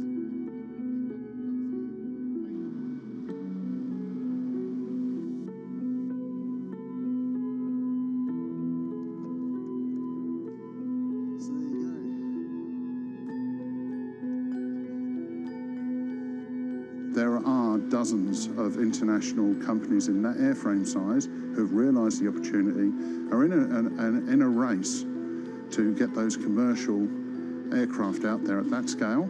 It's an area that can be served by hydrogen, which we're well placed with, through fuel cells.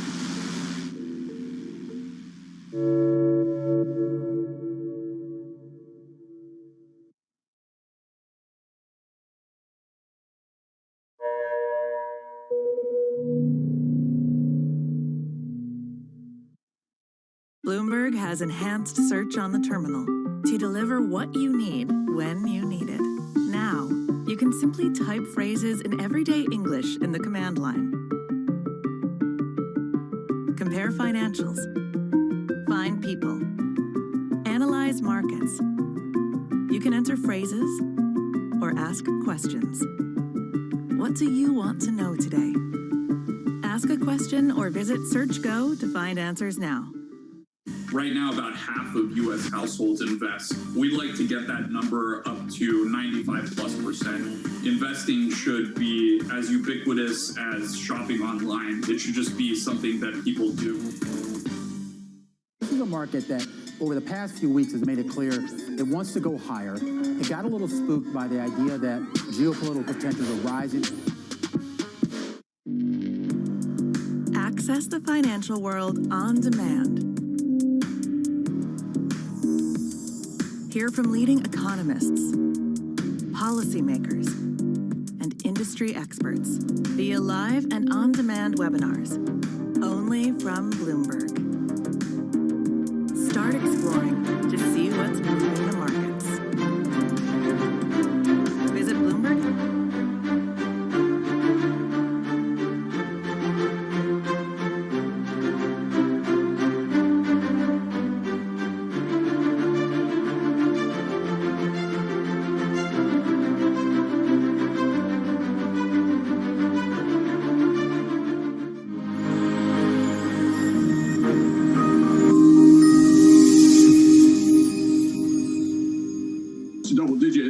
This is Bloomberg Surveillance with Tom Keene, Jonathan Farrow, and Lisa Abramowitz.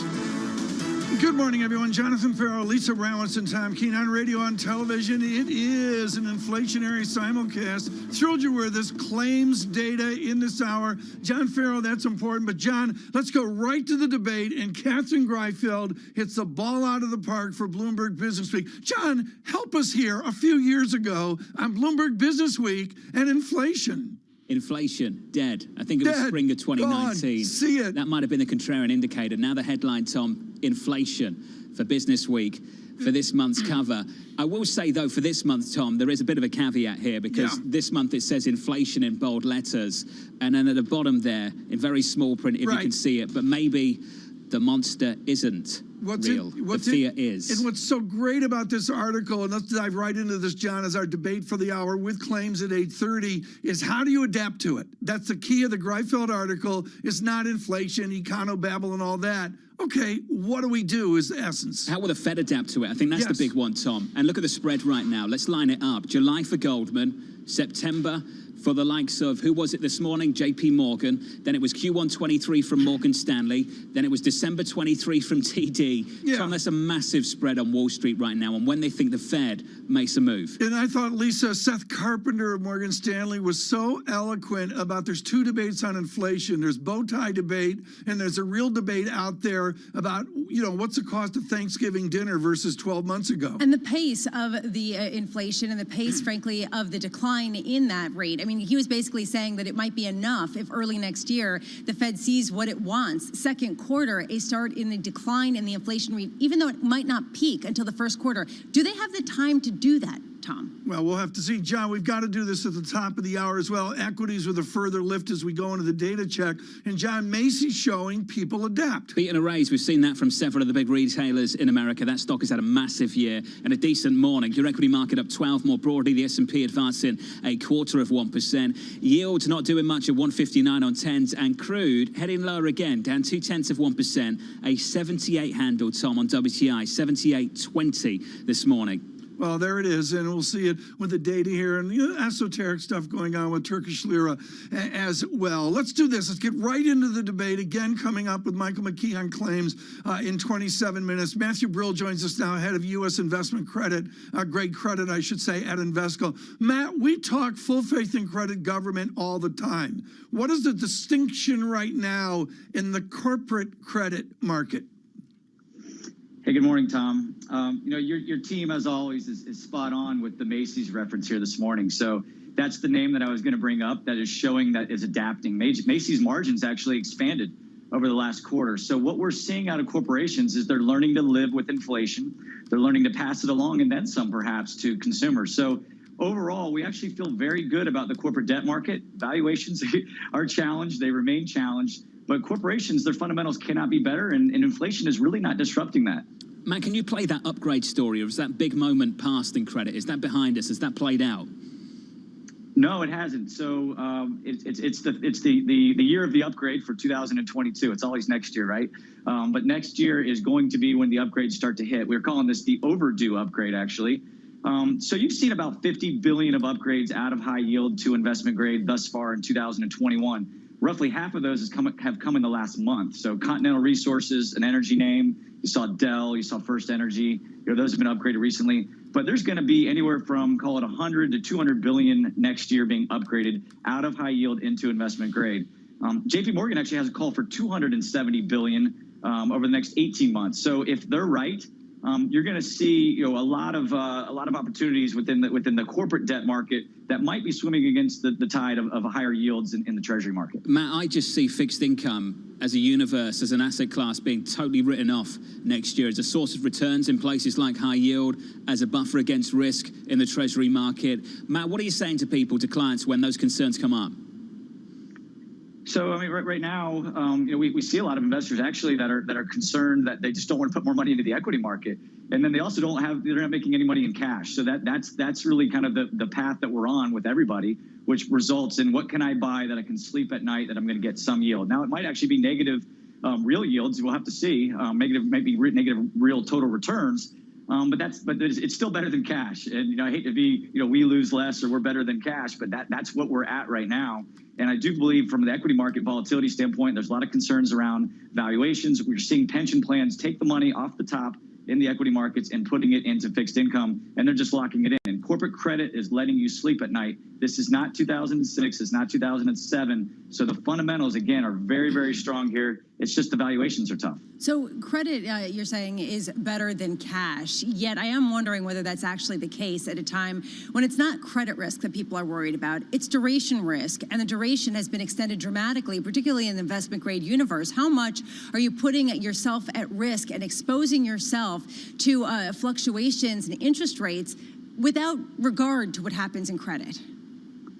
Yeah, sure. So some of the instruments we'll be using, there's just shorter high yield is certainly less volatile from an interest rate standpoint. We're also looking at some investment grade floating that's not bank loans, that's investment grade floating that can limit the duration exposure. So it isn't all just buying 30-year corporate bonds. We are trying to be aware that interest rate volatility is likely going to be greater and interest rate risk is greater than credit risk. So to your point, what we're trying to customize our portfolio around is taking credit risk and eliminating interest rate risk to a certain extent. You can't eliminate it completely by buying fixed income, but we're trying to reduce that and reduce the overall vol of the portfolio. Matt, is this the pitch for credit right now? It's better than cash, and at least you can sleep at night. I think so. Look, we've had a really good run of corporate credit over the last 5 years. You're talking 6-7% in some instances, and those kind of returns are not going to be repeatable.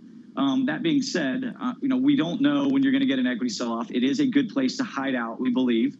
You can reduce your overall volatility of the portfolio. You can still get income diversification away from equities and wait for other opportunities to invest more in equities. Now, that being said, we do think you can still make money in fixed income. You just have to find the right spots. Yeah. There's tremendous opportunities in Chinese property companies, but that's a lot more volatility. Chinese, he can say that with a straight face. I don't know how he does that. I'm a complete hack at this, Matt Brill, and I always go to the Apple Swiss franc piece out 10 years roughly, yielding 0.75% payable in francs. That puppy's gone from 70 to 34. When do you know to step in to the 9-year Apple piece payable in Swiss francs? Well, I do know some people that have, I know people that have Swiss bank accounts. I'll have to say it that way. And you're getting like -1% for owning for having cash in a bank over there. So again, it's all relative. And from our standpoint, a lot of banks have to buy fixed income. You cannot find a mattress big enough to put your money in over in Europe. So it's still what is better than negative yield over there? I don't know if -30 is better than negative. If it's the time to enter. If you started to get close to 0% on something like the German Bund, you started to see a lot of people buy, and it wasn't just the central bank over there buying; it was actual individual investors buying. Which, believe it or not, 0% was starting to look attractive. So we just have to look at this world with about $14 trillion of negative yielding debt and find where are there relative opportunities in that scheme. Unreal. Matt, thank you. Matt Brill of Invesco. Who would have thought 10, 20 years ago that a German 10-year approaching 0% would be considered a buying opportunity? But every time we get closer to that level, we do back away. We're backing away again this morning. Yields are lower on German 10-year Bunds by 2 basis points to about -27. But this is what I want to talk about. Bunds are the beating heart of risk off in Europe. I get all that. But another currency pair is too. It's Euro-Swiss. And take a look at Euro-Swiss right now. On the session intraday at 105, we're going back to levels we haven't seen since 2015. This is Swissy strength. And if you take it back a year, you can see this has been a one-way move since a bounce in September. Just a one-way move lower. So every time that currency pair grinds lower, that's Swiss franc strength, Tom, and we're seeing some Swissy strength again. Yeah. And some people, Tom, discussing what's happening on the continent, the higher cases, the reintroduction of some restrictions in European economies off the back of an increase in COVID cases, and a strength in this currency pair, this currency specifically, off the back of it. And for those that are not attuned to this, I would suggest it is a piece of litmus paper on tension within the system. And it's more than just the pandemic, John, or macro babble about Europe. It's about, I want to own Swiss francs out of comfort, and that trend is in place 107 with a stronger Swiss franc down to 105. It's a tiny move this morning, Lisa, but it's been building over the last couple of months. Yeah. And I do want to just go back to this idea of where do you park your cash, right, in a place like in Switzerland or like in Europe right now. Our companies, the new safety trade, I'm struggling with this. I know that this is a specific trade having to do with safety and having to do with uncertainty, but where do you go in a time of uncertainty? What are the hedges? And I wonder how that's been rearranged in the new normal. Well, what's the bigger question we're asking here? Do you want to find a place to sleep well at night? And why do you want to do that? Would you like to do that because of what's developing in Europe right now with COVID? And do you think that maybe this is in America's future, what's developing at the moment on the continent? Now, no doubt get a ton of hate mail for saying that, but at the moment you just have to look at the data in Europe at the moment and look at how the policymakers are responding to that data.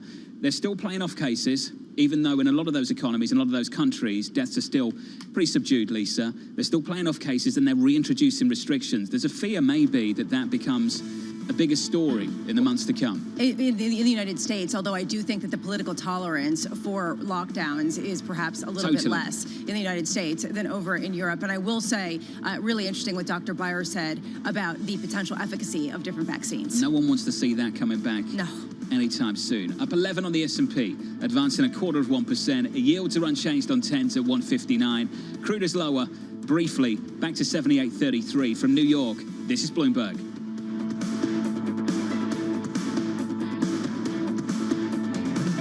With the First Word News, I'm Rishka Gupta. The US will pay Pfizer $5.3 billion for 10 million courses of its experimental coronavirus pill. The purchase is contingent on government approval of the drug, which the company has applied for. Pfizer has said it will invest as much as $1 billion to manufacture and distribute the pill. China is releasing some oil from its strategic oil reserves. That comes just days after the Xi Jinping and President Biden discussed the merits of releasing oil during their virtual summit. Both the US and China share concerns over the high price of oil and inflation. In Canada, the city of Vancouver has been cut off from the rest of the country by land due to flooding and mudslides. Major highways and rail lines going in and out of Canada's third largest city have been blocked after what local officials call the storm of the century. That's led to panic buying at grocery stores. And shares of Alibaba are falling today. China's online giant came out with a revenue forecast for fiscal 2022 that missed estimates. Meanwhile, sales were worse than expected for the second straight quarter, and net income plunged 81%. Alibaba's business have been hit by macroeconomic, regulatory, and competitive turmoil. Macy's is showing that consumer demand remains strong on the eve of the crucial holiday season. The department store chain posted third quarter sales and revenue that beat estimates. Macy's also boosted its profit forecast for the full year. Shares have nearly tripled this year. Global news 24 hours a day on air and on Bloomberg Quick Take, powered by more than 2,700 journalists and analysts in more than 120 countries. I'm Rishka Gupta. This is Bloomberg.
What's happening on Wall Street? It's the basic law of economics. The Fed is telling us this is transitory. Need to catch up? This is Bloomberg Wall Street Week. I'm David Weston. We've got the information and insights. David, you just hit the nail right on the head. From businesses most influential and instrumental. And that's the way you run good risk management. But we need to invest in our systems. Bloomberg Wall Street Week premieres Friday with replays all weekend on Bloomberg Television and Radio.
People are talking about Bloomberg surveillance.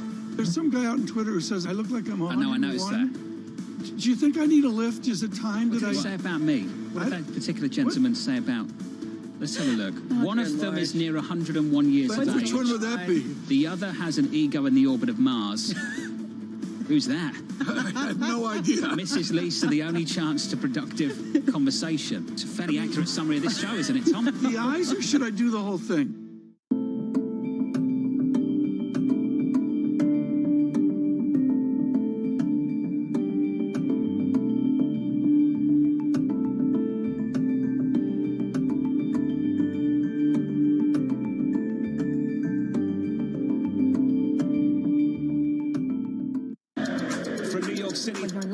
Sydney. In San Francisco. 9 a.m. in Beijing and Shanghai. Good morning, everyone. Have a great evening. So recap the headlines. You do not want to miss this How story. are you thinking about those dynamics? I think that it's hard to put your head around any narrative. Let's just be honest. We've had sort of a shift in, are we in some sort of stagflation fears moment? People were talking about that all day yesterday.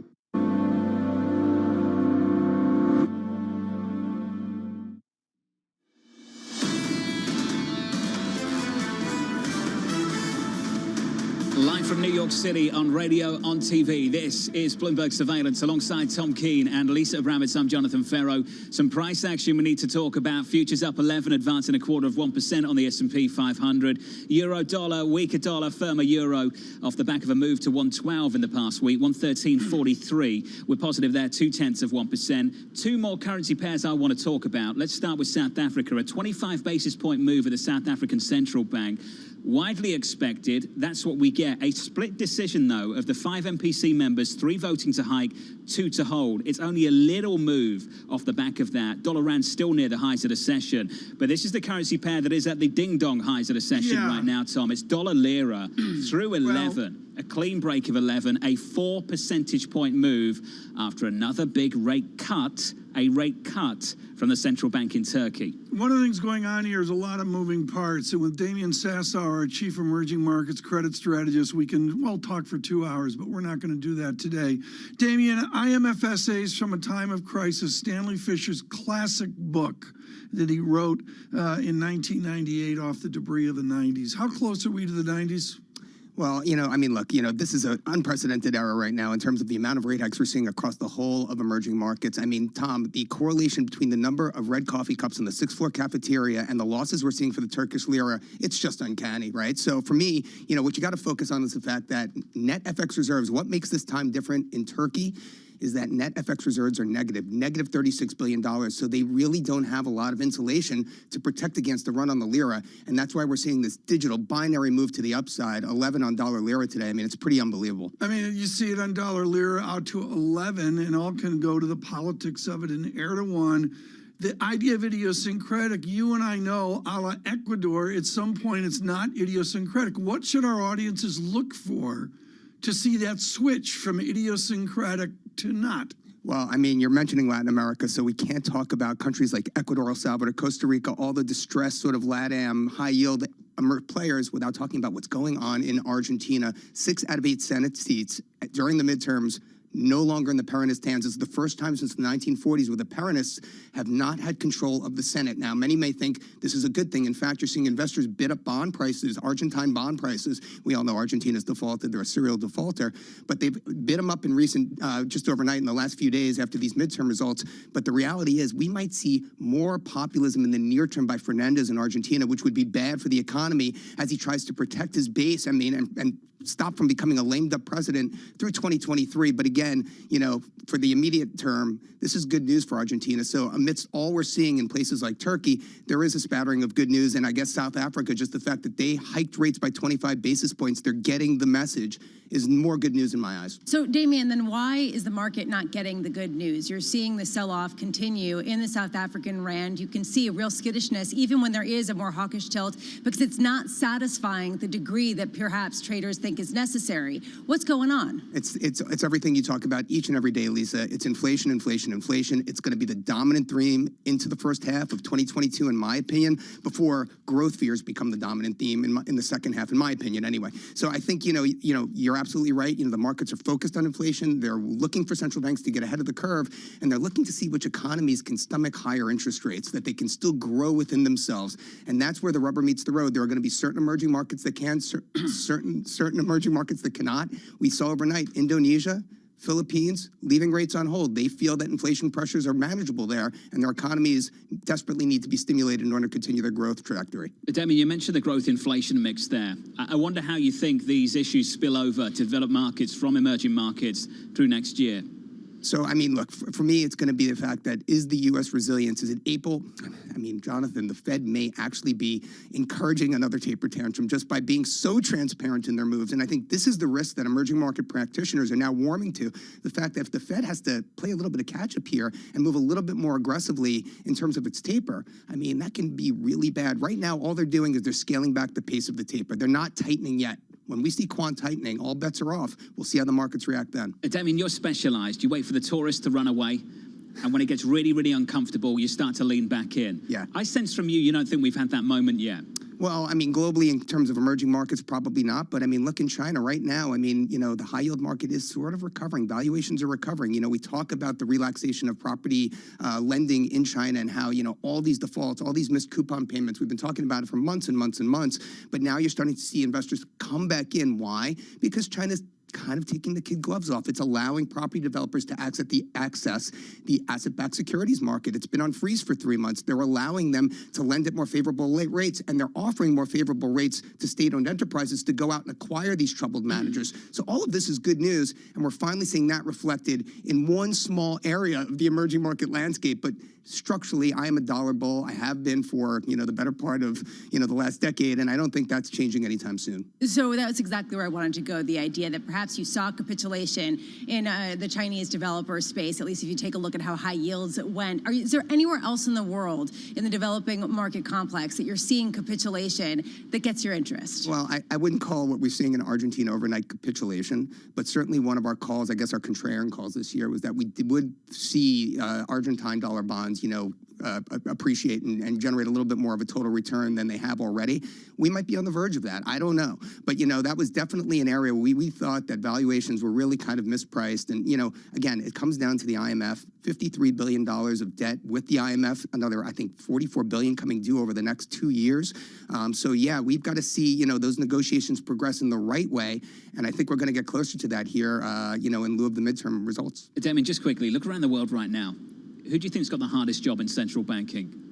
Oh, well, it's got to be the U.S. Fed. I mean, there's no question about it. I mean, the Fed every day has to make a decision between what's in the best interests of U.S. citizens here at home, the domestic economy, and that of the rest of the world, right? I mean, we were just talking about this. You know, the Fed is the world's reserve bank. You know, if it tightens too quickly, the whole world will grind to a halt, and that's going to be bad for the U.S. economy as well. So it knows that.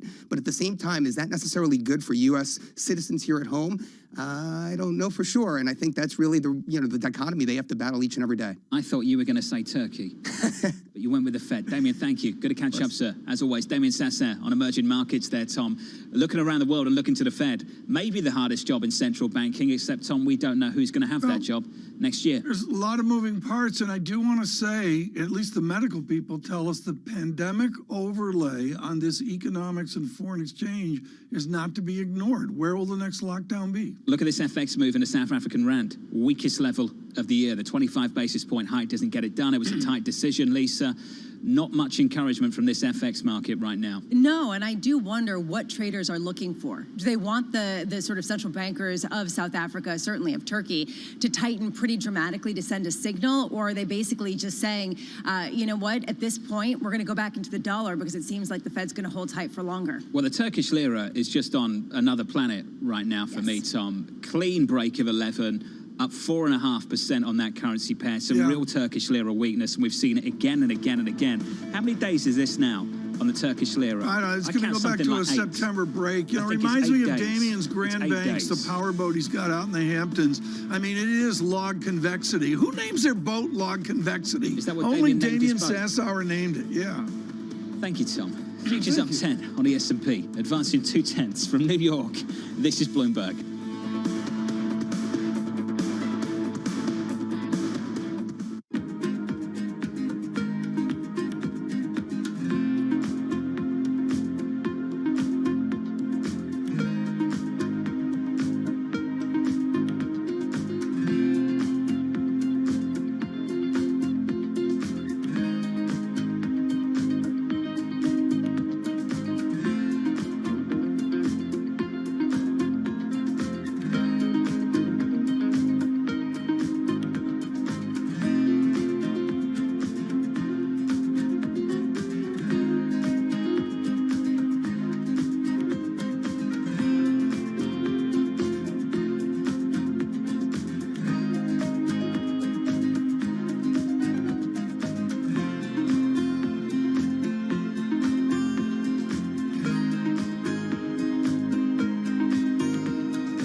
目前眼前状对我们军方来讲的话，我只跟委员报告，是我从军以来40多年以来看到真的是最严峻的时候。要翻台的话，他目前有这能力，都有的啊，但要看怎么一个结局。说我们不做任何挑衅啊，但如果把他激怒了，就跟我们人一样，你把我激怒了，我手上能力我也会发挥出来。所以2025是我们研判要全面啊，我们这样研判的。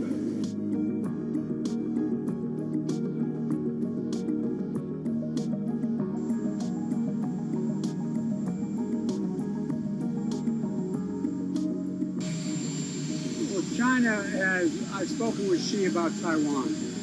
We agree we'll abide by the Taiwan agreement. That's where we are. And we made it clear that I don't think he should be doing anything other than abiding by the agreement.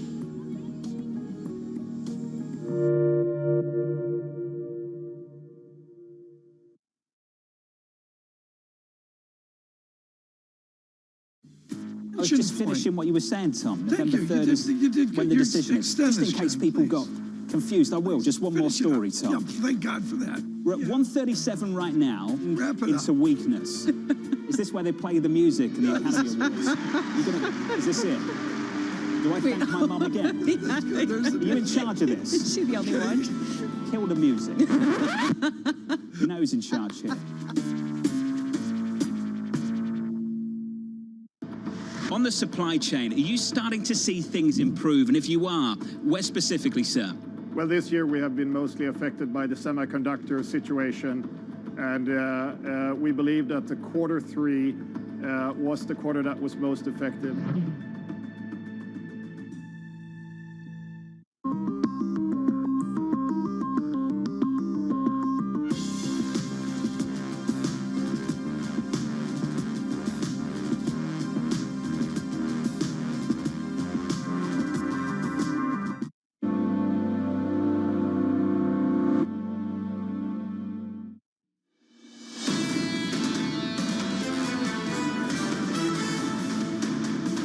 Live from New York City on TV and on radio, waiting for some economic data in America. Going into that, equity futures up 0.2% on the S&P 500. This equity market just a little bit firmer. Yields basically unchanged in and around 160 at 159.58 as that economic data slowly starts to bleed out.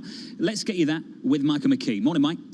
Good morning, John. Well, we have jobless claims coming in at 268,000. That would be, let's see what the revision was here. It's a decrease of 1,000 from the previous week's revised level, which was 267. They've taken it up to 269, so now it's a little bit of a drop. I'm not sure people care too much anymore about jobless claims, but the one interesting thing about this one is it's not only the survey week for payrolls that this represents, but it also incorporates the Veterans Day holiday. So you get two things kind of working at cross purposes if you're trying to analyze anything from the jobless claims numbers.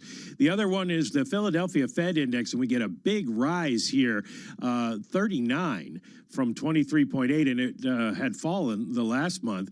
The forecast was only for a rise to 24, so the Philadelphia Fed Index comes in much higher. The employment index index there is at 27.2 versus 30.7. So we may be still seeing some employment problems despite the fact that jobless claims are falling. They're not finding enough people to go to work in the Philadelphia area. Still waiting for the data, the other data on the Philly Fed, especially for the supplier delivery times. That one caused some angst on Wall Street last time. But you can check the terminal or at business and we'll get that for you. Michael McKee, thank you so much. So market move, what do you see, John? I'm just so distracted by what's happening right now with dollar lira top. Yeah. That's a 16% move in 8 days. What we do here, folks, is we try to get lucky. And you get lucky in all different ways when you book quality people, which our team recently has been on fire. And they said, let's get Megan Green, senior fellow at Harvard Kennedy School. But what you don't know, folks, is out of Princeton and Oxford, she was definitive on Europe and Turkey a good number of years ago. And we're thrilled Megan Green could join us at this moment as Turkey simply unravels. 1127 on Lira. You know, Megan, I went back into the great internet and there it was, EU, Turkey, something is rotten. You're an authority on this. How rotten is Erdogan and Turkey right now? Yeah, I mean, I think the markets are really speaking for themselves. It's not just Erdogan, it's also the independence of the central bank, some unorthodox policies, euro-dollar bonds in Turkey, pandemic response, and that may not be able to service that debt as interest rates start rising, accommodation is withdrawn globally. So Turkey's a real canary in the coal mine. Brazil is another one, but I think Turkey's been a real basket case for a long time, and it's playing out in the markets now. Do you presume that Mr. Erdogan and the various Erdogans from 2002, under crisis of finance, will he turn to America or Europe? That's the big question. I think probably the U.S. is actually more important. Turkey makes no qualms about not really having any interest in joining the EU now. There was a spat between Turkey and EU with the migrant crisis, of course, a number of years ago. But the U.S. is really what matters in terms of big financial flows. And so I think Erdogan will probably turn more towards the U.S. than it will towards Turkey. I think it will have to turn towards the IMF as well, though. Megan, Turkey is a very specific story with a very novel, perhaps, approach to economic theory when it comes to President Erdogan. There is a larger take here, though, especially with the South African rand, which we're seeing also lose favor today as it raises rates, but perhaps not as much as people were hoping. Why is it that there is this feeling in emerging markets that they have to tighten rates, but they don't want to tighten rates quite as much as a lot of the traders are expecting them and want them to? Look, a lot of emerging markets, both middle and low income countries, already had a debt problem before the pandemic started. Then they had to issue a lot of debt, of course, to pay for the pandemic response. So they don't really want to hike rates that much because they know that that will increase their borrowing costs. And it's all fine as long as liquidity is ample and borrowing costs are low. But they learned from the last EM debt crisis, and so a lot of that debt has been issued in local currency debt, and so central banks are a little bit reticent to hike rates. It's also worth pointing out that in general, while fiscal accommodation was really relaxed in 2020, most emerging markets are actually going ahead and engaging in a degree of austerity for 2021, 2023. And so if you have the fiscal engine pulling back and the monetary engine pulling back, it's going to make it much harder for these countries to service their debt. And also that has currency implications that makes it harder for them to pay for imports. And so I think we're going to run into a lot of trouble in terms of a sovereign debt crisis in emerging markets. Maybe not this year, but I think from next year onwards. And the IMF has beefed up their firepower to deal with this, but they don't necessarily have good programs for countries that kind of fall in the middle and need medium-term help. And this goes really to Damian Sassower's point, how the Fed is banker to the world, and they are looking not only at domestically what the policies need to be, but if they hike rates twice, which is the consensus right now among traders, at least that's what's priced into the market, what would that do? Would that trigger the sovereign debt crisis that you're talking about in the developing world? Yeah, we've seen in the past that as the Fed hike rates, borrowing costs everywhere else go up. That's the case for the Eurozone. That's certainly the case for emerging markets. And while EM sovereigns have been better about issuing in local currencies, the private sector hasn't necessarily. Of course, it depends on which country we're speaking about, but a lot of that debt is issued in US dollars. And so as borrowing costs go up for the US, they rise everywhere else, but also there are currency implications that make it harder for a lot of EM countries to service that debt. Megan, one of the things we're seeing in this season of outlooks of 2022 in market economics, which you did at Manulife, is almost a lack of consensus. We use the C word, consensus, but the bottom line is everybody's all over the map right now. Is that unusual? So it's not unusual in a pandemic. None of us really know where the economy is going unless we can work out what's happening with the virus. So that's one massive piece of uncertainty. But remember, we've never been through any of this before. And so while other economists and I can come out and say with a lot of confidence what we think will happen to something simple like inflation, we actually just don't really know. There's a ton of uncertainty around the labor market. What does the labor force participation rate look like? That has big implications for whether the labor market is tight or actually has quite a lot of slack right now. That feeds on into what the Fed should do. There's huge uncertainty around all of this, and these are the basic building blocks for any kind of macro forecast. So it's unsurprising that economists are sort of all over the map. Meanwhile, Seth Carpenter of Morgan Stanley on the show earlier said that if you start to see inflation peak out in the first quarter, as the Fed is currently expecting, and then start to decelerate, that will be enough for the Fed to remain on hold for the duration of 2022 and wait until the first quarter of 2023 to hike rates. Do you agree that it's not necessarily the absolute level of inflation, but the direction of travel? Yeah, I think that's probably right. I also think that the Fed has sort of promoted their mandate on full and inclusive employment, and that's a real priority for them in a way it hasn't always been. And so if we do see inflation start to decelerate next year, then I think that the Fed will feel a lot less pressure to withdraw accommodation. That being said, I don't actually think we're going to see inflation decelerate at the beginning of next year, and I'm firmly in team transitory on the inflation question. But I think the supplier disruptions that we're facing now will probably persist for at least another year. And it requires not only an abatement in demand, but also it requires us to go back to buying services instead of goods, and that will depend very much on the virus, so that can take a while. And then, of course, it also requires us addressing some of these supply chain disruptions. I think that could take quite a lot longer. But I do agree with Seth that if we were to see weaker inflation, the Fed would be under much less pressure to hike rates, and I think we could well end up waiting until 2023 to see rate hikes. And I think that would be the right call, actually, even if we don't see an abatement in inflation early next year. Interesting. In line with Morgan Stanley and TD for that matter. Megan, thank you. Megan Green of the Kroll Institute and Harvard Kennedy School out of London this morning. Tom, that's the story right now, the spread of the estimates at the moment. We talked about Goldman, Jan Hatzius in July. We've talked about Mike Ferrari of JP Morgan in September. Ellen Zentner of Morgan Stanley Q1 of 2023. Priya Misra of TD, Tom, all the way out to the back end of 23 in December. I mean, that's something from Megan Green. I mean, John, could you see Megan Green in Washington like Seth Carpenter? Or Oh, you think? Coronado? Oh, you think we missed an I opportunity think, there just to check in and see well, next if time she was we interested? Get her on, we'll check her, We will ask. Do you want to talk about How this many Turkish situation quickly, Tom? Well, yeah, I do. I mean, it's unraveling just in real... 8 days. To have a Yeah. 15 percentage point move in 8 days on a currency pair, even if it is EM, Tom, that's a monster move. I did a bunch of reading on this a year ago, maybe 18 months ago, John. I'm absolutely fascinated by the four Erdogans we've seen.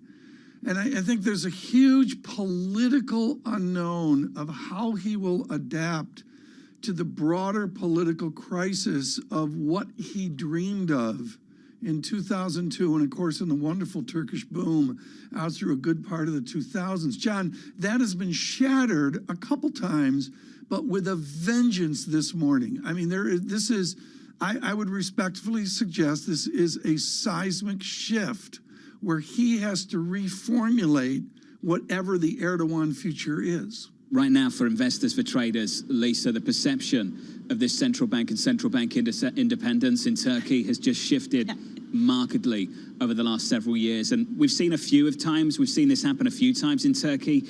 Just more recently, these 100 basis point cuts in the face of inflation in at around 20%. It's concerning a lot of people. Independence is not the word that anyone, I think, could use with this. Tim Ash over at Blue Bay Asset Management said Erdogan is running monetary policy on his own, which I think is what a lot of people are seeing. Question I have is, at what point does his public support get eroded as inflation starts to really impact quality of life? Dollar lira, a clean break of 11.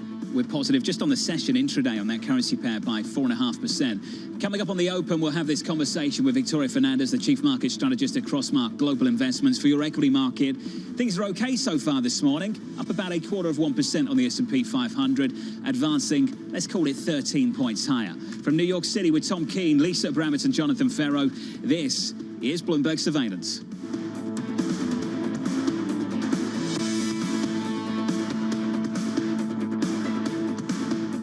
With the First Word News, I'm Ritika Gupta. European countries are making U-turns in their fight against a fourth wave of the pandemic. They're increasingly forcing countries to let employees work from home. In Belgium, the government said that employees need to work from home 4 days a week until mid-December. Germany is poised to agree on mandatory remote working as long as there are no operational issues. In the U.S., 25 states are seeing a rise in hospital admissions for coronavirus. That has health officials warning against large indoor gatherings for next week's Thanksgiving holiday. Nationwide, the 7-day average of new daily cases has increased 11% this month. Economists at J.P. Morgan now expect the Federal Reserve to raise interest rates next September. In a new outlook, the bank says that by the middle of next year, the Fed's goal of full employment will be satisfied. J.P. Morgan is the latest Wall Street bank to abandon an earlier forecast that the Fed would stay on hold through next year. The leaders of the U.S., Canada, and Mexico will hold their first in-person meeting since President Biden's election. The three will meet at the White House today.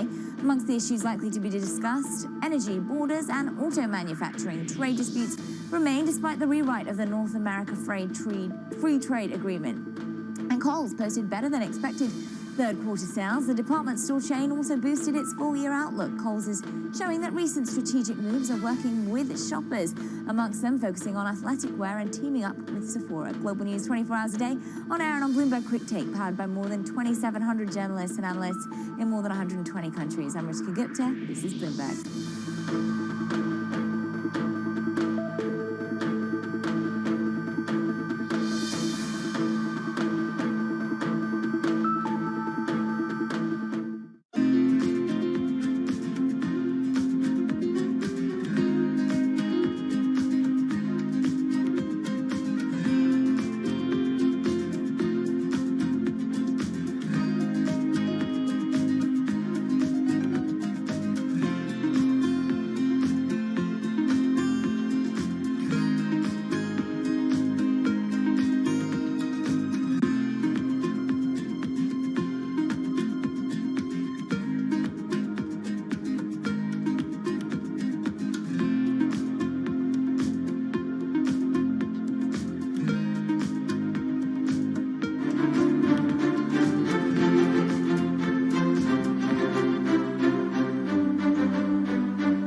You know, I've been waiting for this legislation for months since I became Transportation Secretary, but various presidents have been hoping to reach this day for decades, and it hasn't happened for all kinds of reasons. The American public has been rightly impatient. Now we're getting it done, both making up for lost time and laying a better foundation for the future. Let me also point out to the fact that Part 2 of the president's agenda, what I like to call the big deal, but Part 2 of that, the Build Back Better Act, has even more that will help beat back inflation by lowering some of the costs that Americans feel most acutely, the cost of child care, the cost of health care, the cost of housing, the cost of prescription drugs, bringing those down while also making sure that we ease some of those labor market issues we have by making it easier for working parents to afford to go back to work.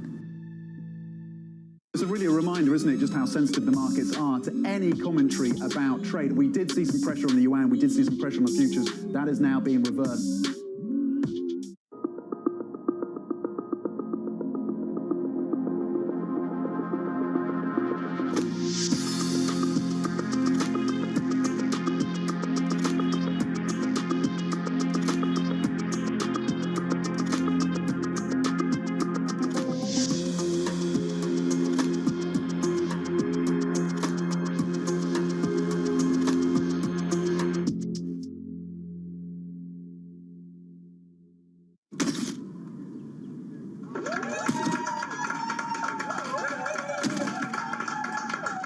When you put the garbage inside, there's a little sensor that detects the garbage and speaks out. And this is one of the initiatives that we have created here. We, as the residents of this neighborhood, a bunch of neighbors that have come together to try to deal with the fact that our neighborhood is dirty. We want to make a difference. We want to have a clean streets that look nice and are nice to walk in.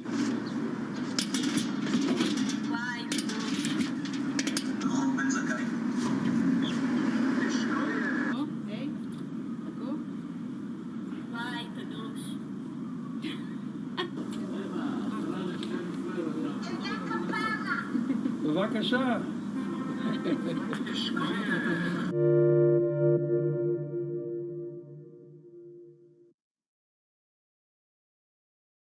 I think what we've seen during this period of time is that communicating via video is not a fad.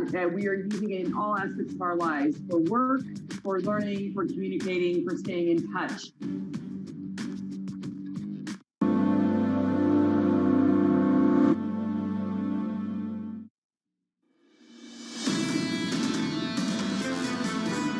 There are people who think that the Fed will keep rates low forever and that will produce a prosperous economy and rising markets forever.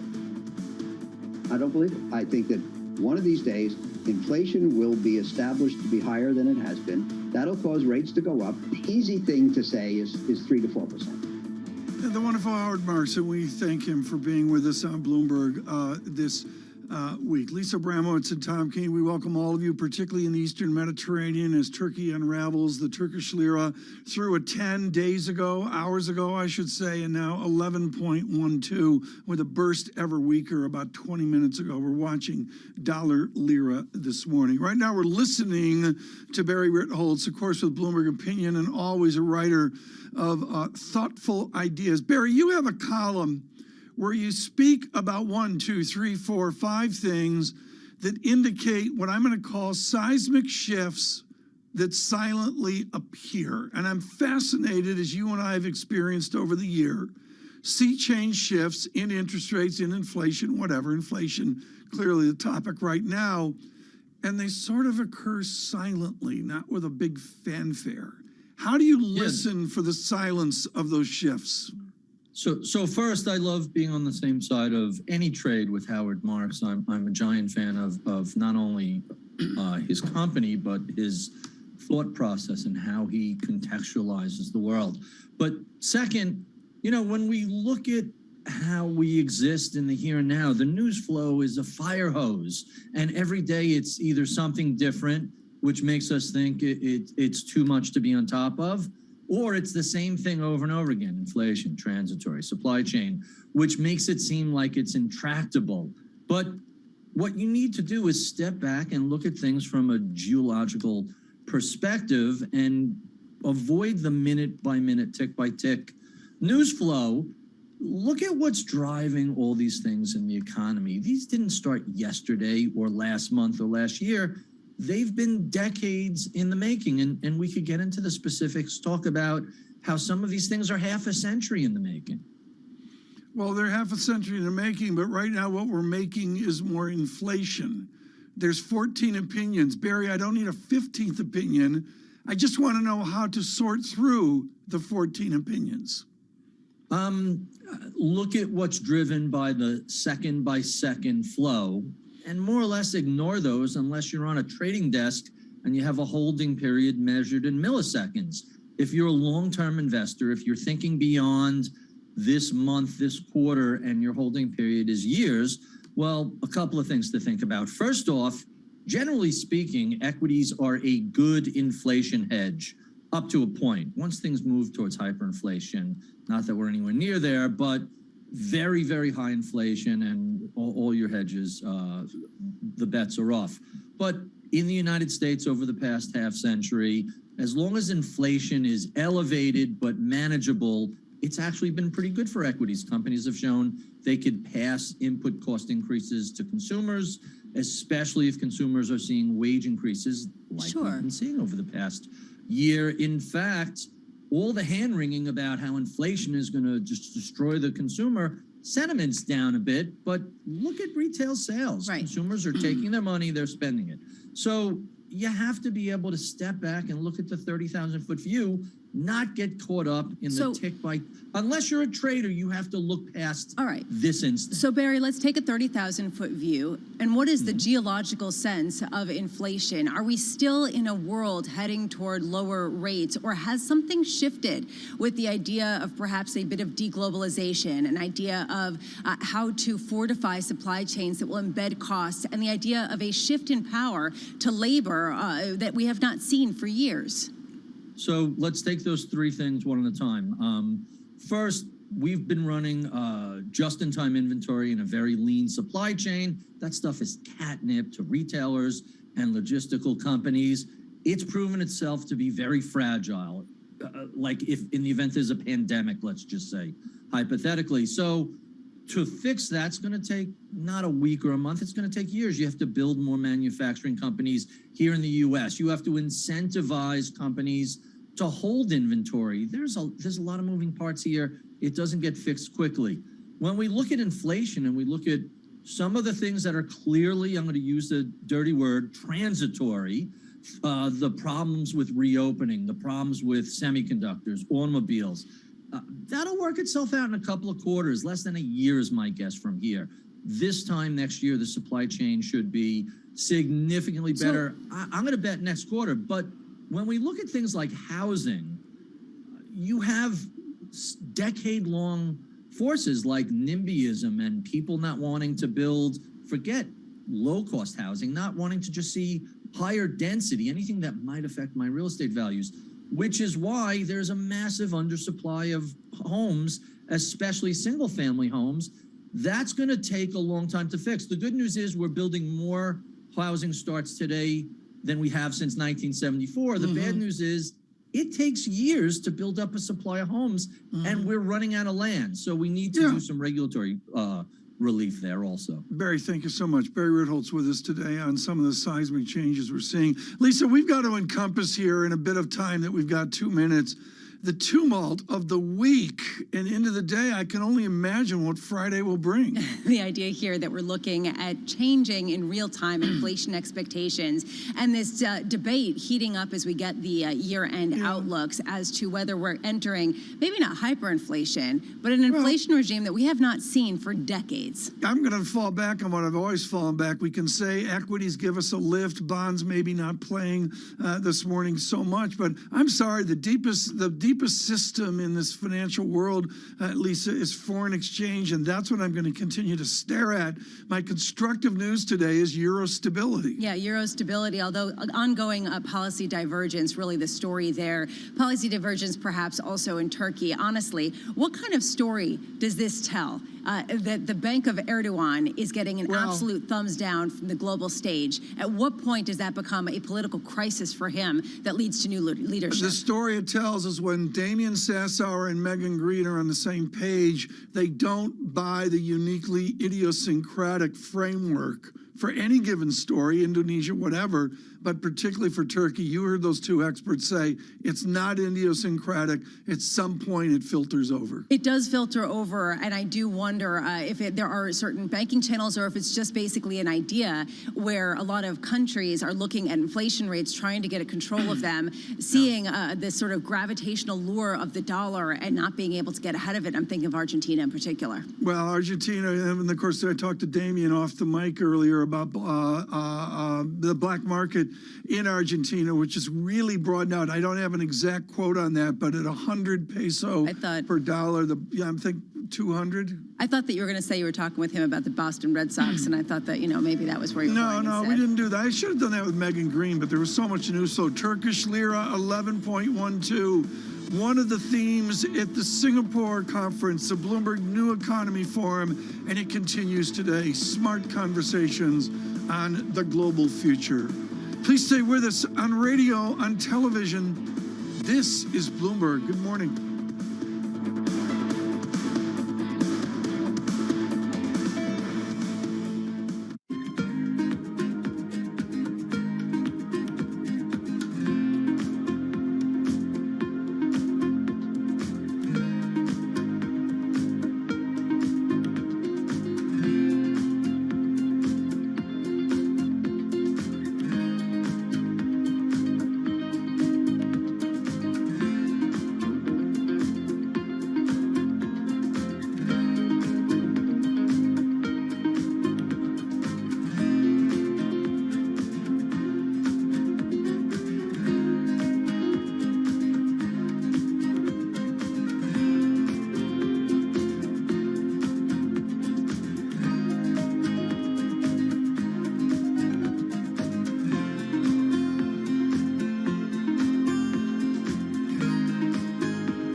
Esta operación definitiva para dar con la captura de este bandido la planeamos el 15 de octubre del año en curso. A las 8 de la noche en una guarnición de Bogotá nos reunimos con los oficiales de inteligencia de la policía, nos reunimos con los oficiales de planeamiento de operaciones especiales de las fuerzas militares y de la Policía Nacional, y es cuando se decide cambiar y darle otro salto a esta estrategia.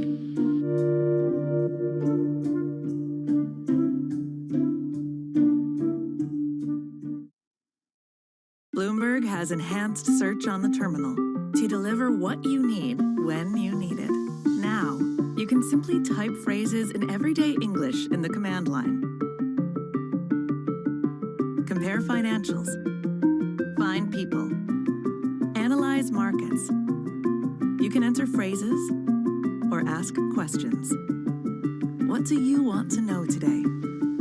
Ask a question or visit SearchGo to find answers now. BSO Now is your online home for weekly Boston Symphony Orchestra and Boston Pops performances. See new concerts that go behind the scenes, plus acclaimed archival concerts. Visit bso.org/now, where the music plays on. BSO season sponsor, Bank of America. Will we get to herd immunity? Or let me ask it a different way. Have we given up on herd immunity as a practical matter? You will know when you get to that point, when the cases are so low, they're barely detectable. That's what herd immunity means. We don't know what that percentage is, David. Every Friday with 30 minutes dedicated to fixed income, I'm Jonathan Ferro. This is Bloomberg Real Yield.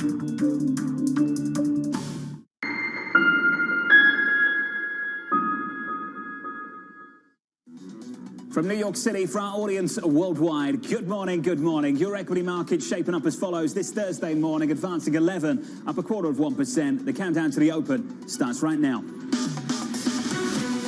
Everything you need to get set for the start of U.S. trading. This is Bloomberg, The Open, with Jonathan Farrow.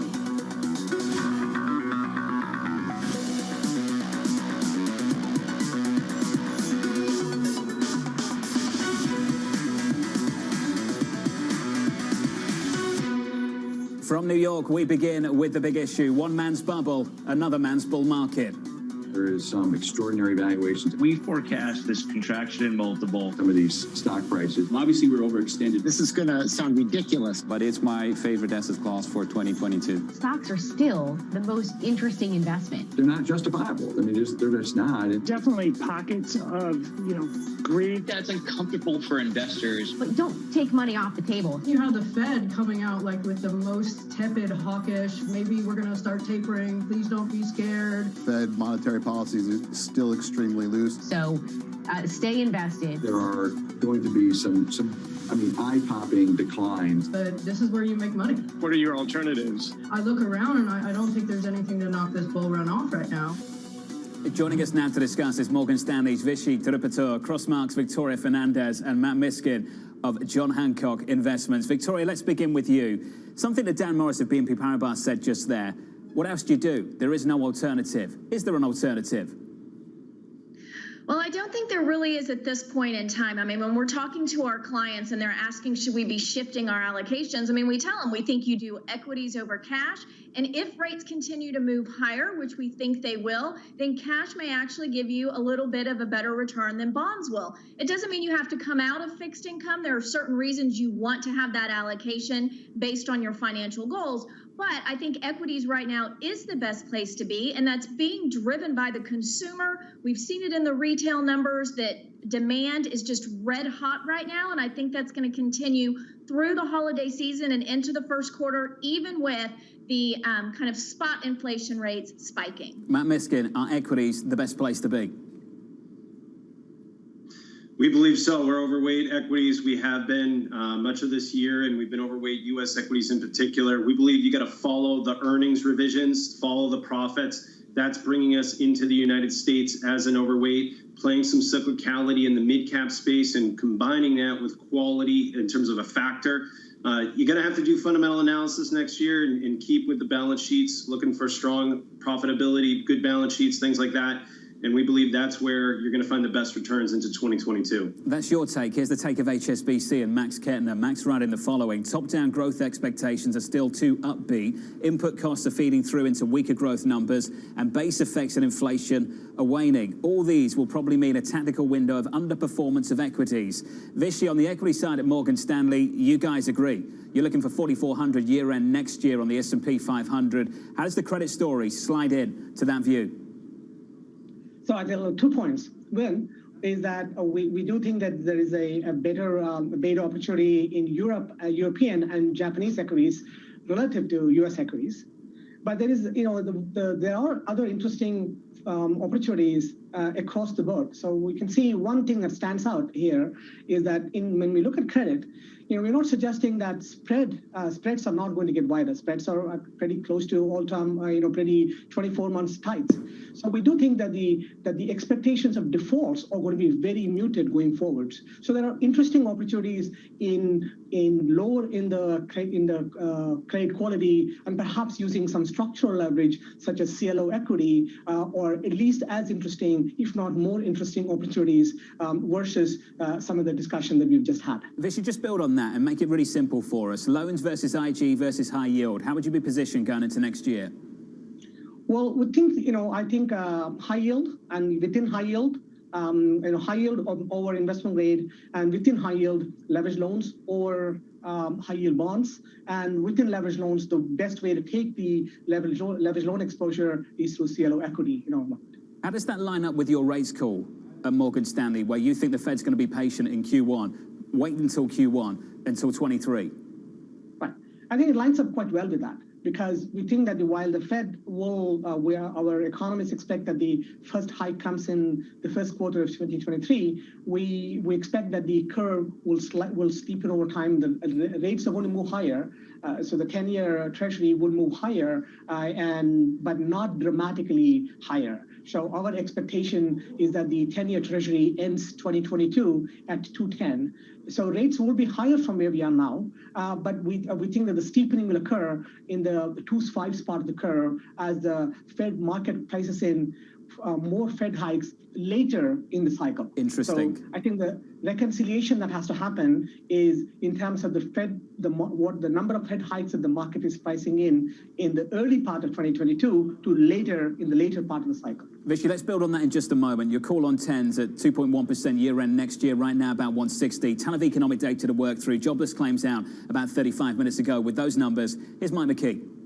Good morning, John. Well, we had a slight increase, or a slight decrease, shall we say, in jobless claims. And the reason I put it that way is last week was reported as 267. That was revised up to 269. And the number comes in at 268,000. So right in the middle. Doesn't show a whole lot of improvement, but just enough to keep people feeling better about the labor market. Because the question is not whether you're losing a job, it's whether you're getting a job. That's the Fed's bet, and that's the bet on inflation.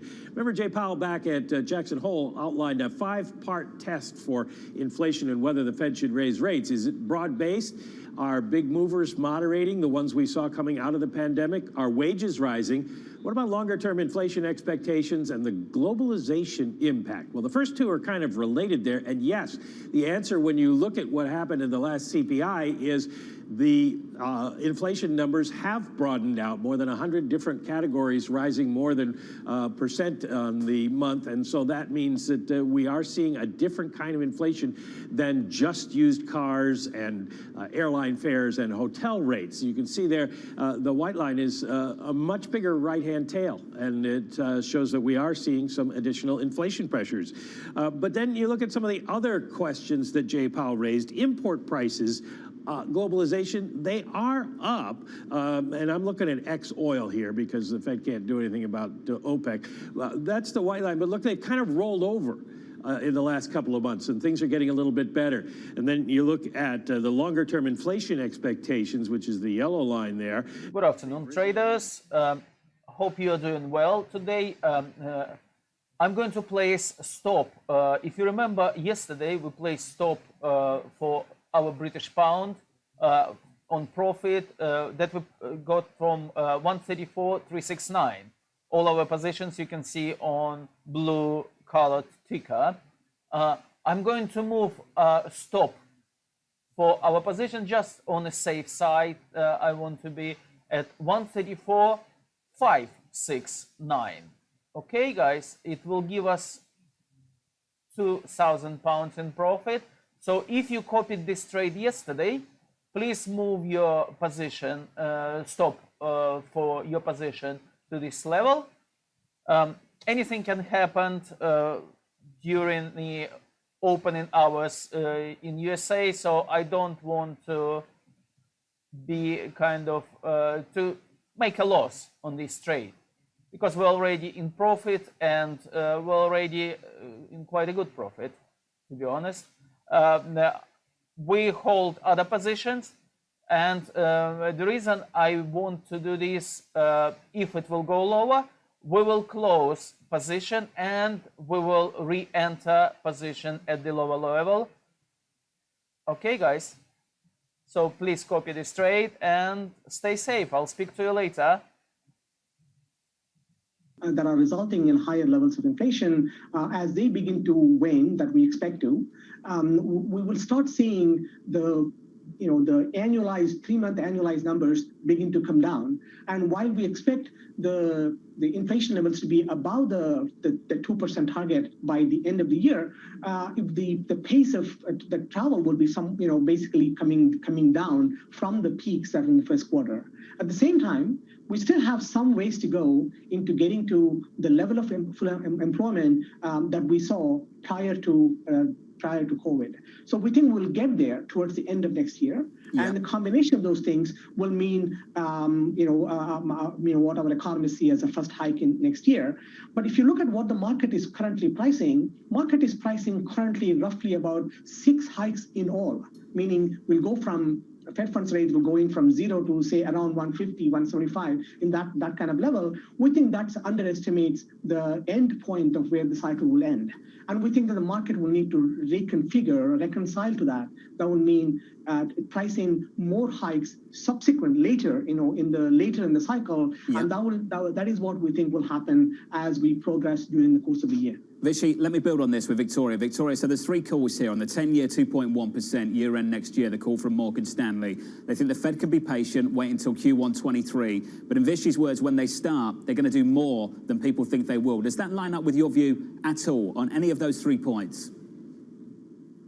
I do think there's some correlation there. And the reason I say that is look at the Fed, look at those 5 points that Mike had up there just a moment ago that Powell was going to look at in regards to rising rates. For us, it's those longer term inflation expectations. That 5-year forward rate, it's actually well within the range right now of inflation being 2 to 3%. That fits within the Fed's goals. So I don't think that kind of the spot inflation we're seeing right now is going to cause the Fed to pull rate hikes forward. So yes, I do think we're going to see probably 4th quarter of next year is when we anticipate the first hike that's going to be there. And are yields going to move higher? We do. We think they will, not just because of inflation expectations, but because we think people are going to underestimate some of the growth that we will see over the next couple of quarters. That demand is there. The consumers have cash, $2.5 trillion of excess savings they had during the pandemic. Even if they only use half of that, that's a good boost to GDP. So we see rates moving higher. We see 4th quarter of next year as the first rate hike. That doesn't mean tapering can't increase maybe at the beginning of next year to give the Fed a little more leeway in timing if they need it, but we don't think they will. Matt Miskin, thanks for your patience, sir. There's a reason I've waited to get to you, because this all builds up to your call, which goes against everything we've heard for the last 5 minutes. You think yields are going lower here, Matt. Why? Slowing growth into next year. We do see a decelerating growth environment into 2022. We actually think that's going to be good for equities because we think that means the Fed can be patient. And we do see a decelerating inflation environment. And also the Fed is the global central bank. Take a look at what's happening is in Europe right now. COVID is back as a big risk. And it's terrible what you're seeing in Germany in terms of COVID cases. This is not done yet. We're not out of the woods yet as it relates to COVID. And if this comes back into the picture really into 2022, regardless of whoever the Fed chairman is, they're going to be struggling with that as a global central bank leader. And therefore, they're going to need to be more patient than the markets expect. And we actually see a lower Fed funds rate, terminal rate at the end of the day because of a longer term secular decline in interest rates that we think is still on track. Demographics, productivity, technology advancement, all these things still, we think, reassert themselves in the next several years and lead actually to a lower neutral rate at the end of the day than what we've been expecting. Matt, that's a real split with Vishy. Vishy pushing back against this call that you would end up with, say, 6 hikes and stop. Are you going with that 6 hike call, that's the limit of things? That's all the Fed can deliver? Matt Miskin. You're asking me? Matt Miskin, to you, sir. Yeah, sir. I think it's going to be tough to see it. I think it's really going to be tough to see these kind of rate hikes accelerate like the market's pricing in. And if that is the case, the cycle is going to be very quick. You're going to see this come. You're not going to get full employment. You're not going to get broad-based employment. It's going to take longer to get everybody back in the labor force. And so, again, we think that this is going to be a slower moving Fed than everyone's expecting. But that's going to be good for stocks. It's going to be good for credit. That's going to be good for the cycle. And that's really where we're positioning. Matt Miskin, Vishy Tirupatur, Victoria Fernandez. I'll be clearer next time, gents. My apologies. Coming up on the program, US-China relations taking center stage. We need much more certainty around how the U.S. and China are going to compete, where they're going to cooperate, and how they're going to manage conflict. Otherwise, the world is headed for a very dangerous place. That conversation up next. This is Bloomberg.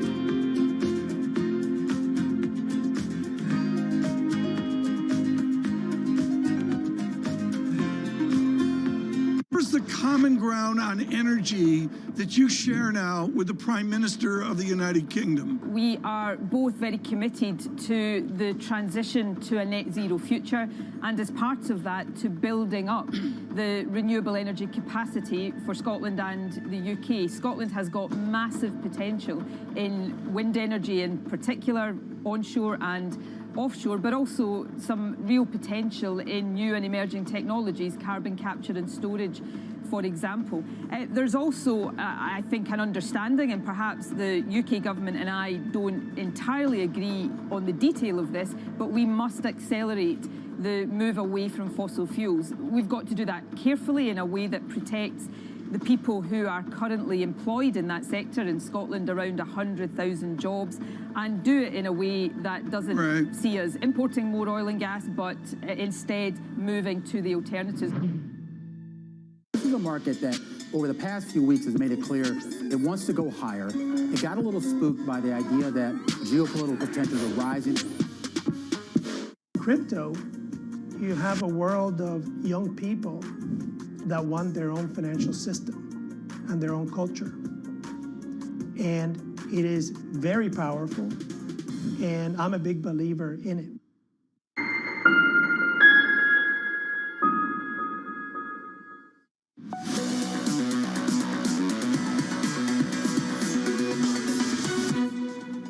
It's real, and it's rough. Groceries, the cost of groceries has gone up. The cost of gas has gone up. It's one of the highest priorities, actually, for the president and for me.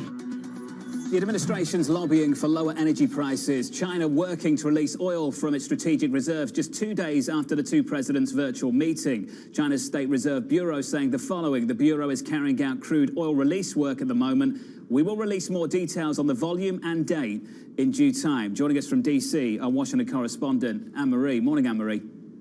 Good morning, John. What a huge win for the White House and President Biden. On the heels of that meeting with Xi Jinping, we know energy was brought up.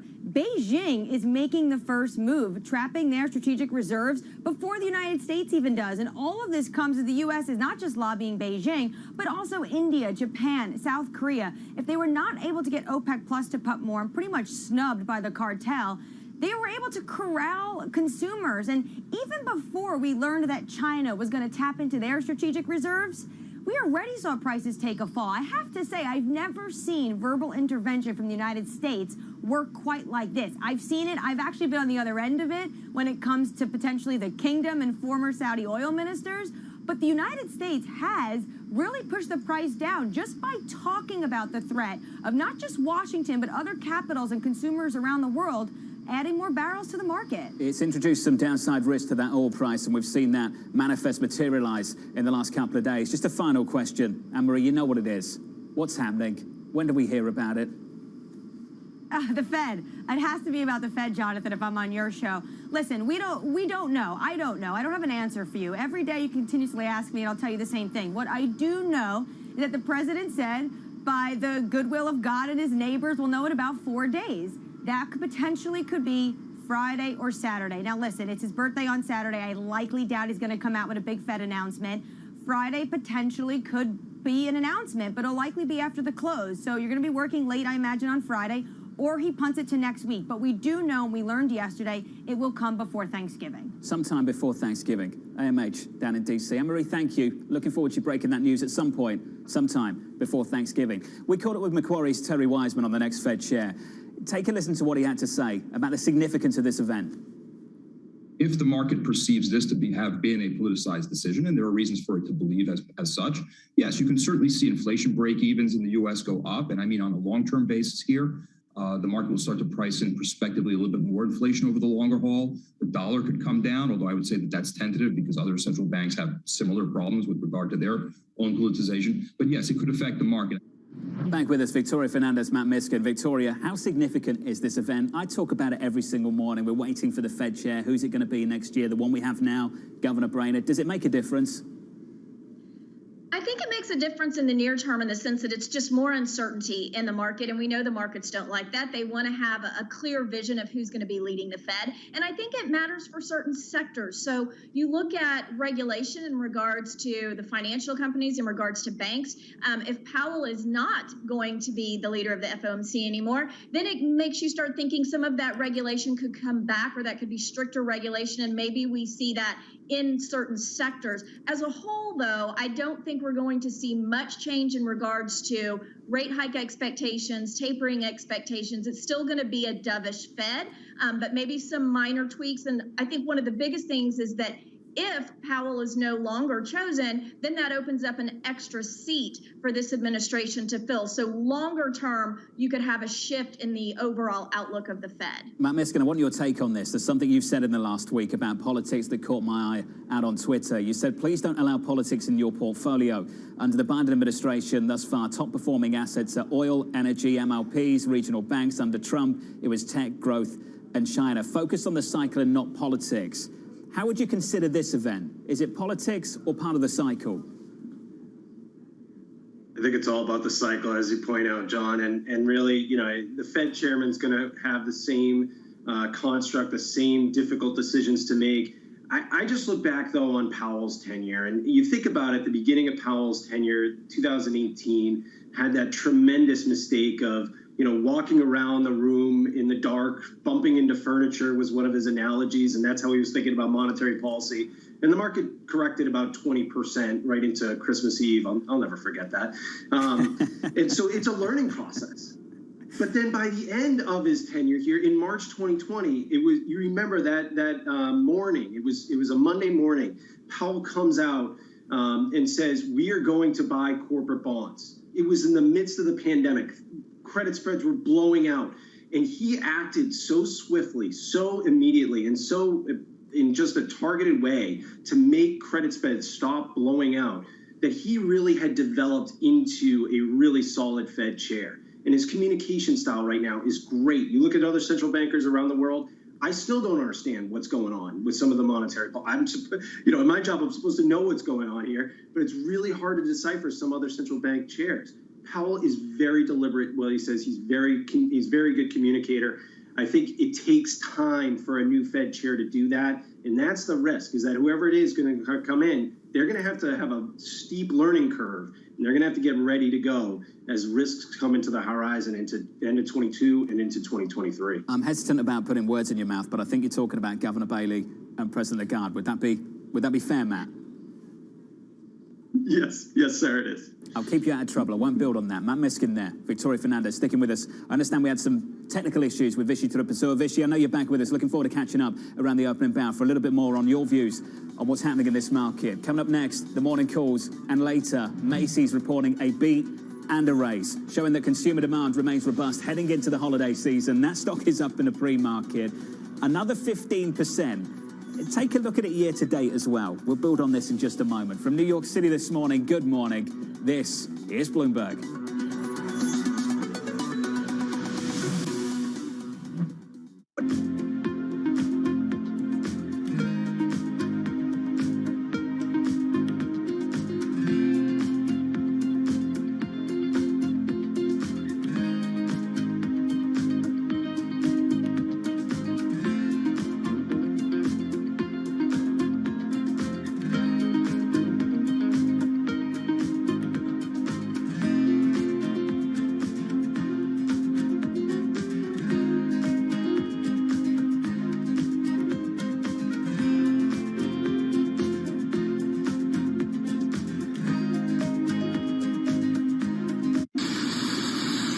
represent 5,500 forecourts, which is roughly 65% of all service stations in the UK. Of the ones that we were able to survey yesterday, roughly 1,500, 27% said they didn't have any fuel, 21% said that they had one fuel type or another, so that's either petrol or diesel, and 52% said that they were fully stocked. Northern Ireland, Wales, Scotland seems to be okay, but we still are seeing, like your reporters are seeing, some stock outs at sites around London and the South East, I'm afraid. When do you feel confident that this will 100% be in the rearview mirror?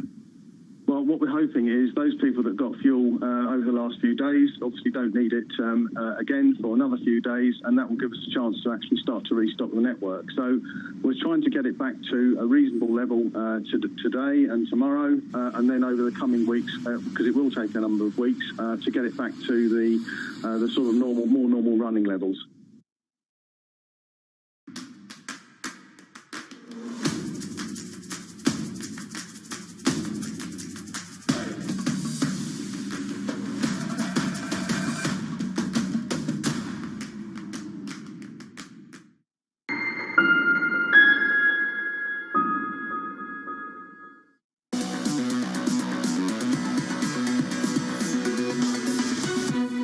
We are 5 minutes away from the opening bell in New York City this Thursday morning. Good morning. There is a lift in this equity market, up 0.2% on the S&P 500, on the Russell up 4.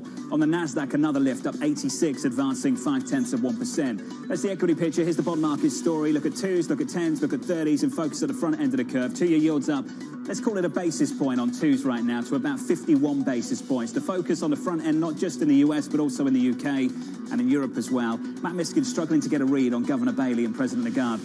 He's not alone, is he?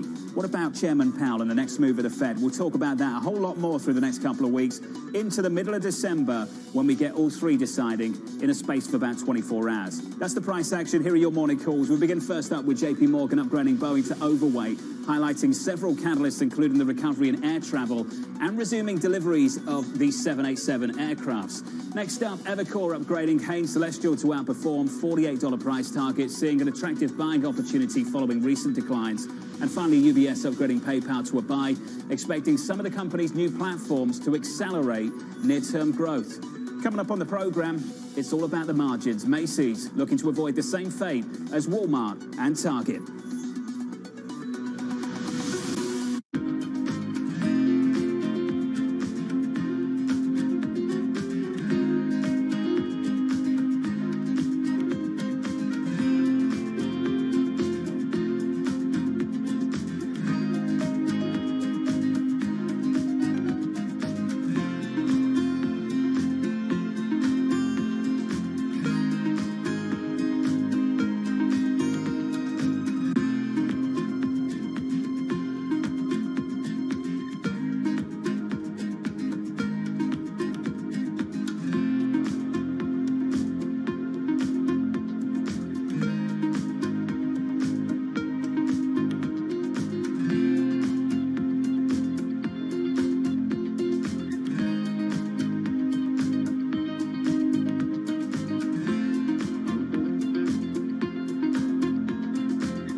When you put the garbage inside, there's a little sensor that detects the garbage and speaks out.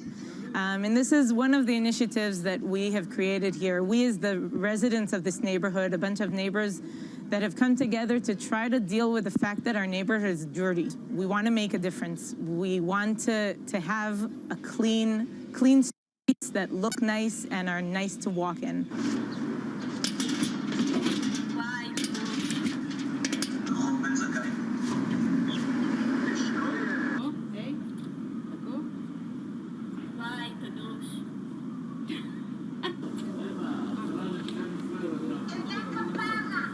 בבקשה.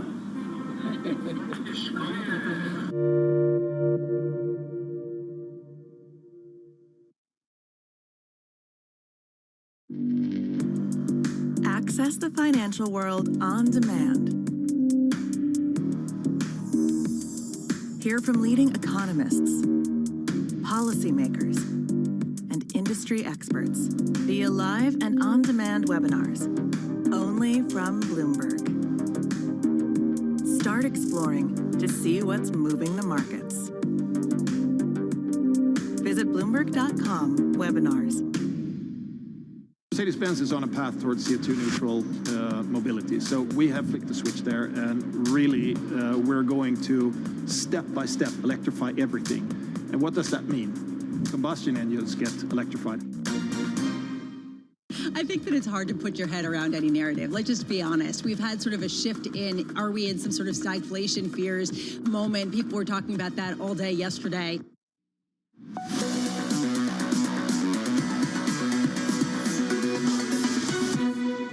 23 seconds away from the opening bell in New York City this morning. Good morning to you all. Here are the scores. Equity futures up 11 on the S&P 500, advancing about 0.25% on the Nasdaq.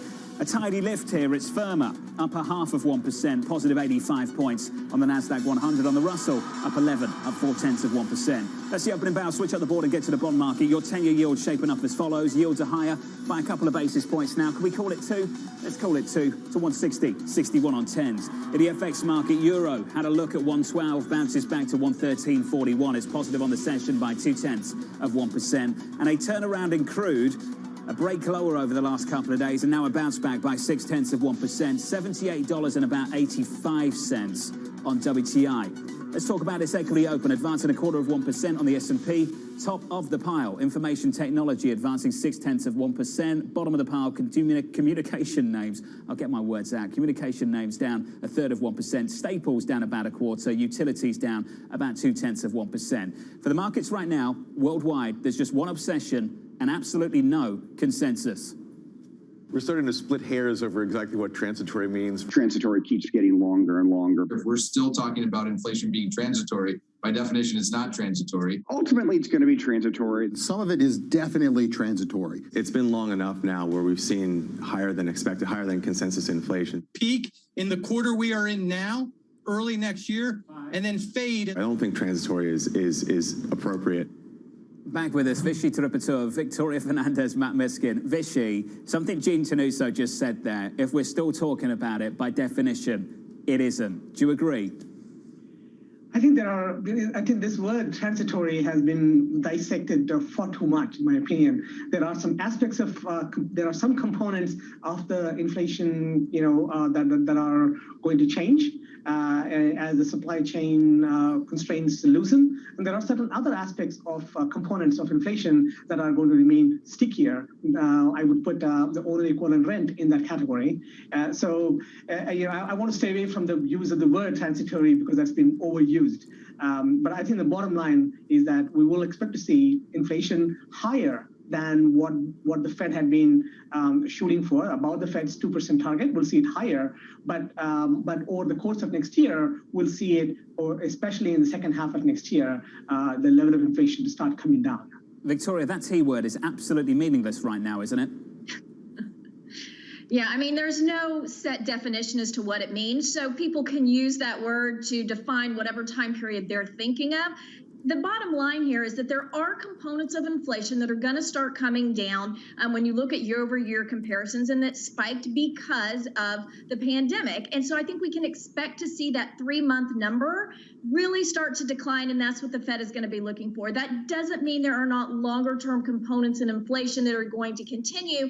Wages we've talked about already this morning. I think rents is an area where we really need to focus, and that actually is going to be a pretty significant difference between the CPI and the PCE, knowing that the Fed looks at PCE. So I think we need to watch rents. It's a bigger component of PCE. We're seeing housing prices move higher, which means you usually see rents move higher about 3 to 6 months later. So there is going to be a stronger component to push inflation higher, but not all of it will stick around. You mentioned wages too. I want to build on that a little bit more. There was just a quote that came out from Jefferies. Take a listen to this. We believe the US is entering the tightest labor market conditions since the 1950s. They go on to write, we recognize that pandemic-related distortions have contributed to the recent wage strength by temporarily depressing labor supply. We no longer expect wage pressures to ease meaningfully. Matt Miskin, can I get your response to that quote? They're probably right. Yeah, wage growth is probably going to be here, and we're going to need to hire people and get people back to work. There's still a lot of open jobs. I want to kind of go back to this transitory and this thought of inflation right now. But, Emily Rowland and I, my colleague, are actually working. We just did a podcast yesterday on what we're grateful for Thanksgiving. And one of the things I think you want to put on flip on its head right now is this transitory and the supply chain issues being a negative. If you didn't have a scapegoat for this inflation, the Fed would be raising rates aggressively. You think about where inflation is right now. If they didn't have this transitory, saying, or if they didn't have the supply chain issues, we'd be in an environment right now where they'd be going back to the Greenspan era of raising interest rates almost every month. So we've got to be thankful that, I know it's tedious. I know it's hard to get through this transitory stuff. But at the end of the day, we're actually lucky because that is pushing off the rate hikes for now. It's giving them an excuse to do so. And as we work these supply chain issues, these bottlenecks, eventually, actually, inflation will probably come down into 2022, and that's our call. Family members everywhere skipping your Thanksgiving dinner this year, Matt Miskin, if that's what you're thankful for, the T word. Let's get to some single names. I'm joking, Matt. I'd love to be there. Some single names for you this morning. And start with NVIDIA, gaining 11% around the opening bell. A big move on that single name. We'll look at Alibaba and Macy's as well. NVIDIA up about 11% at the open. 4Q forecast beating estimates. That's one name. That stock right now, where are we? Up 8.5%, so off the highs. Macy's up 11%, was as high as 13%. Alibaba's getting absolutely slammed. Second quarter revenue miss a little bit earlier this morning. Let's pick up on Macy's, up 11%. The numbers were good, it's a beat and a raise, and this is what the company had to say. The company implemented several measures to mitigate supply chain disruptions and doesn't expect to be materially impacted during the fourth quarter. Some better news from America's retailers with more. Here's Ed Ludlow. Hey, Ed. Yeah, good morning, John. It is good news. And what they were saying is that demand is there now, right? But it's also going to be there in the holiday quarter. Don't worry about supply chain disruptions, John. Your favorite sweater will be on the shelves. But remember, in Macy's case, this is a specific story, right? A new CFO who has had a savage cost-cutting program that has boosted margins. Without going on too much of a tangent, I want to compare that with technology because the macro picture doesn't change, right? Hot inflation, supply chain bottlenecks. In NVIDIA's earnings, they were able to boost margins by having a higher mix towards premium segment products. Cisco had the opposite. They couldn't get anything out the door because of supply constraints. If you bring it back to retail, they don't have that same equation, right? Because they're not passing on those higher input costs to the consumer. They want to protect sales. That's soft data you're looking at your screen. Foot traffic across retail stores in the US last week. Look at the gains we're seeing year on year. Remember, this margin story in retail is not you. If you think back to the August quarter, it was a lower mix of e-commerce sales that were weighing on margins. The question Wall Street is asking now, the demand is there. What is the pain tolerance of consumers to absorb higher costs? And we're talking about higher wages to go with it. So Wall Street wants to know, when are you going to pass on the cost, guys, and protect those margins? I wasn't around in 1990, John. I've never known inflation like this. But as a consumer, am I willing to swallow higher costs? I don't know yet. Ed Ludlow, you that young? Weren't around in 1990. Ed, thank you, sir. It's got to catch up. Ed Ludlow, out of London. Thank you, sir. We appreciate it. Invesco's Matt Brill weighing in on the situation with Macy's and the upgrade potential of several names in credit. Take a listen to this. Macy's margins actually expanded over the last quarter. So what we're seeing out of corporations is they're learning to live with inflation. They're learning to pass it along and then some perhaps to consumers. Corporations, their fundamentals cannot be better, and inflation is really not disrupting that. Vishy, I want to come back to you, sir, on the potential for upgrades. I want to understand within credit whether this story has played out, whether that upgrade potential is behind us, whether we've seen the gains already. Macy's has had a wonderful year in the equity market. Vishy, do you think we have seen that already? Is that behind us? I don't think it's entirely behind us. I think there is still there are upgrade stories still to be played out. We expect to see upgrades being what we call rising stars over fallen angels. The narrative will change from fallen angels to rising stars, and that's while some of that is being played out, there is more of that yet to come. Matt Miskin, I understand the reluctance not to cover some single names from your perspective, but just as a universe, as a group, your thoughts on the retailers at the moment? Yeah, we see consumer discretionary as a tough spot. And I think right now retailers are doing well, but Amazon and the online retail space may get more love as COVID comes back here, and it's a difficult situation. I think right now, we'll have to see how the winter goes. Again, Europe right now is going through a tough time with COVID again. That may be coming around into the United States as we get into the winter. And I think retailers are going to have a tougher spot. But if you look at consumer discretionary overall, you've got two huge giants in there. You got Amazon and you got Tesla at the top of the index.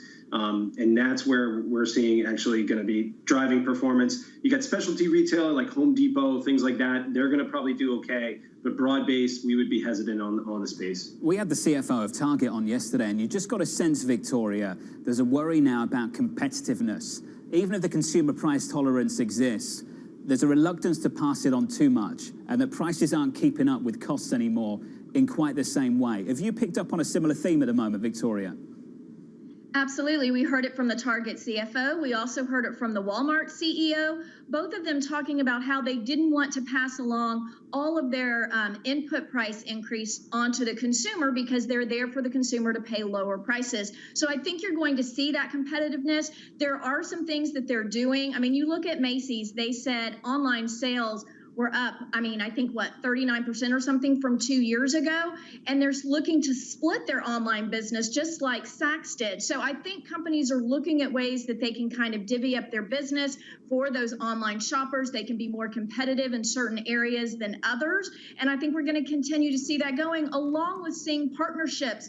Kohl's, on their earnings, they had great earnings. They partnered with Sephora in order to bring people into the stores. So I think we look for more of that type of activity from the retailers, but we like that space. We come back to the consumer. We've said we think they're driving this market, and they're going to continue to do so with demand so high.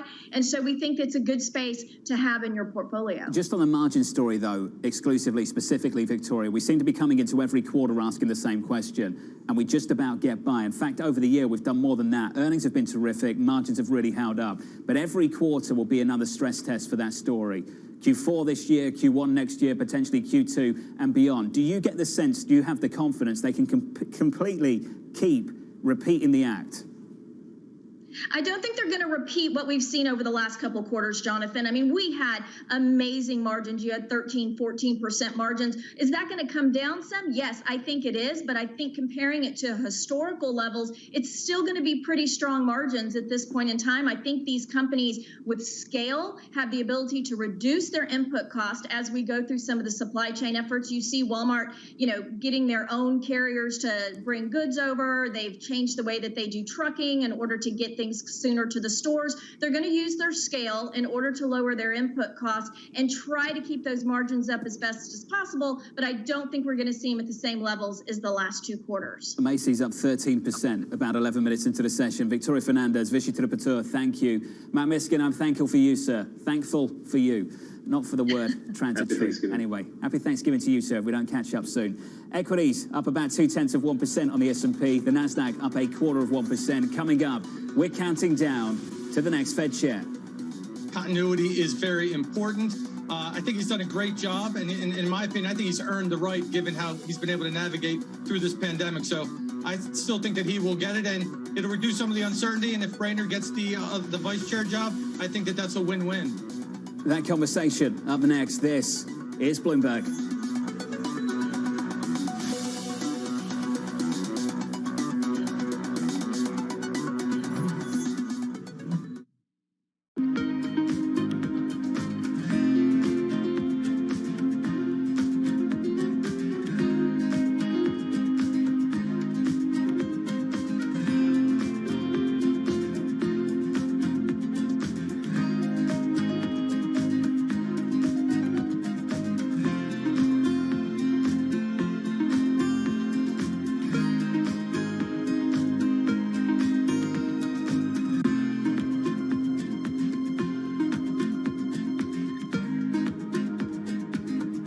Lots happening on Wall Street. It's the basic law of economics. The Fed is telling us this is transitory. Need to catch up? This is Bloomberg Wall Street Week. I'm David Weston. We've got the information and insights. David, you just hit the nail right on the head. From businesses most influential and instrumental. And that's the way you run good risk management. We need to invest in our systems. Bloomberg Wall Street Week premieres Friday with replays all weekend on Bloomberg Television and Radio.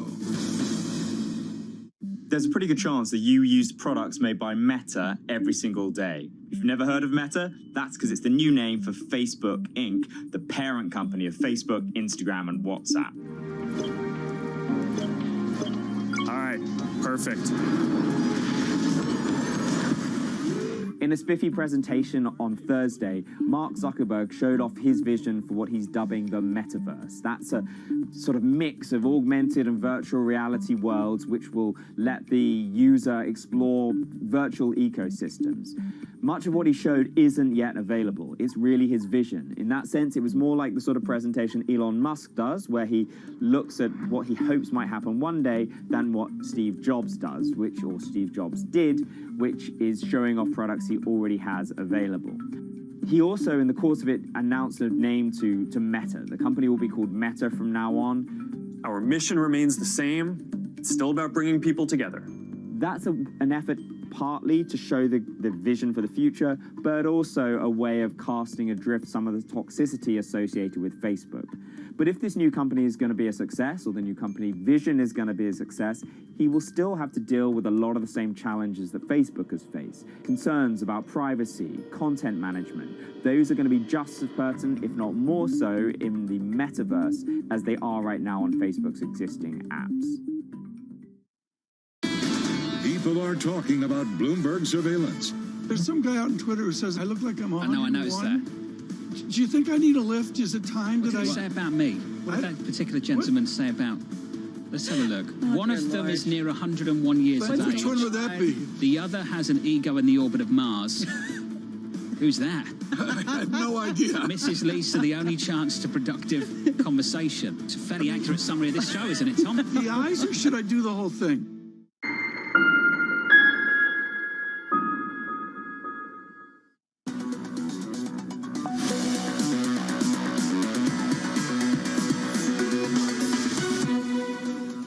Brainerd versus Powell. Well, Brainerd. Jay Powell. Who's going to be the chair of the Fed? The big differences, of course, are more on regulatory policy. From a policy perspective. Not a lot of daylight, honestly. Financial conditions, broadly speaking, are very, very easy. Inflation is definitely running hot. Whoever comes in is going to have to tighten rates. Whoever's in the spot has a hard job ahead of them. It is seemingly Powell versus Brainerd. Investors awaiting President Biden's nomination of the next Fed chair. The team over at Goldman putting their market bets in, saying the following: because Brainerd is viewed as more dovish, I'd expect a rally in the level of yields and curve steepening on the idea that a Brainerd Fed wouldn't want to go until a more expansive view of full employment is met. With more on this, let's bring in Bloomberg's Katie Greifeld. Hey, Katie. Hey, John. Well, real yields are at a record low. Fed chair speculation is at an all-time high. The White House said yesterday that Biden will likely make a pick by Thanksgiving. John, that is 1 week from today. Now, betting markets still have Powell as the favorite, but Brainerd's odds are rising. And if she were tapped, Brent Donnelly of Spectrum Markets said that would inject meaningful uncertainty into markets because it's not clear that she would clear confirmation. And at least in the bond market, there's already plenty of uncertainty priced in. Looking across asset classes, implied volatility in treasuries is already well above that of stocks. If you look at the VIX, actually, it's near the lows of the year, whereas the MOVE index for bonds is close to the highest level since April 2020. And of course, a big reason why we're seeing turbulence in the bond market is because inflation is back in a big way. Core PCE is at the highest level since Alan Greenspan was your Fed chair, all the way back in the early 90s. Now, Brainerd is thought to be more dovish than Powell, more likely to let inflation run hot. So PCE could jump even higher should she get the nod, John. That line at the end there, Katie, just build on that. Goldman said the same thing. Brainerd is viewed as more dovish. When we speak to Fed watchers, they don't say that. They say there's not much daylight between the two people, but for some reason in markets, that's where perception is right now. Is that the sense of things that you get too? So far, talking to people, I think Ian Lincoln of BMO had a really insightful note yesterday that basically no matter who the pick is, these people are going to be tied to the inflation data on the ground. But even still, the knee-jerk is expected to see a little bit of a pullback in the belly. Should Brainerd get the nod? Maybe a little bit of a sell-off should it be Powell. You wonder how temporary that would be. Katie, thank you. Katie Greifeld there on the difference, potentially, between Chairman Powell and Governor Brainerd. It is perception versus reality right now. And for perception is always important for things like confirmability, because there are people who believe there is a difference here. Politicians especially, key senators are weighing in on the future of the Fed. This line from Democratic Senator Sherrod Brown, who is certain that the Senate would confirm either candidate. Then you've got Republican Senator Mitt Romney, the latest to weigh in on supporting Powell. And as you know, Senator Warren has her thoughts on Chair Powell. Bloomberg's Anne-Marie Hordern back with us for more. Hey, Anne-Marie. Good morning, John. Well, it's obvious the White House is still trying to figure out who are they going to appoint. This has been quite an indecisive decision for the White House, and they're looking at who in the Senate is going to support either or. But they have this backing from Senator Brown saying, by and large, widely, we will able to get through one of these individuals. It is going to be either a renomination of Chair Powell or potentially an elevation of Governor Brainard. But John, if I could just quickly chime in on the debate about Brainard being dovish. Potentially that is a narrative, yes, in the markets, but also here in Washington as well. They do think that she is a bit more dovish. But there is no evidence at all about how either of these individuals would handle high inflation. During both their tenures at the Fed, inflation was running well below 2%. And we've heard more from Jay Powell, of course, talking about inflation's transitory. We haven't heard from Governor Brainard. The key question for either of them is going to be how they evaluate broad-based and inclusive employment when inflation is running hot. And Democrats have in the past been inflation hawks. You look at Fed Chair Volcker during Carter and Reagan, widely accredited with being able to bring inflation down. So I don't really trust that narrative because the evidence doesn't match it. At the end of the day, though, this is perception versus reality, and when it comes to confirmability, the former is the latter. Can you help me understand the confirmability of, say, Governor Brainard versus Chair Powell right now when you hear from the different senators in Washington? Well, Governor Brainard potentially will have a little bit of a harder time. She's going to get those progressives like Senator Warren who don't like Chair Powell, who thinks he's dangerous, and those who want to see a little bit more of a clampdown on banking regulation. But there aren't even Republicans, Jonathan, who are also so gung-ho on Chair Powell. Senator Rick Scott, I've spoken to him a number of times, and he thinks that what the Treasury has done, buying so much Treasuries, has been a wrong judgment of this Fed. So on either end of the spectrum, you also have these individuals who are against what you would think for the mainstream of their parties. What will be very interesting, of course, is the hearing. For Chair Powell, it's going to be how can you continuously say we have transitory inflation and now we have a 6% handle? And for Governor Brainard, it's of course going to get political. This is an individual who's a registered Democrat who also donated in the past to a political party. Anne-Marie, thank you. It was imminent, then it was 4 days, and now it's before Thanksgiving. A week.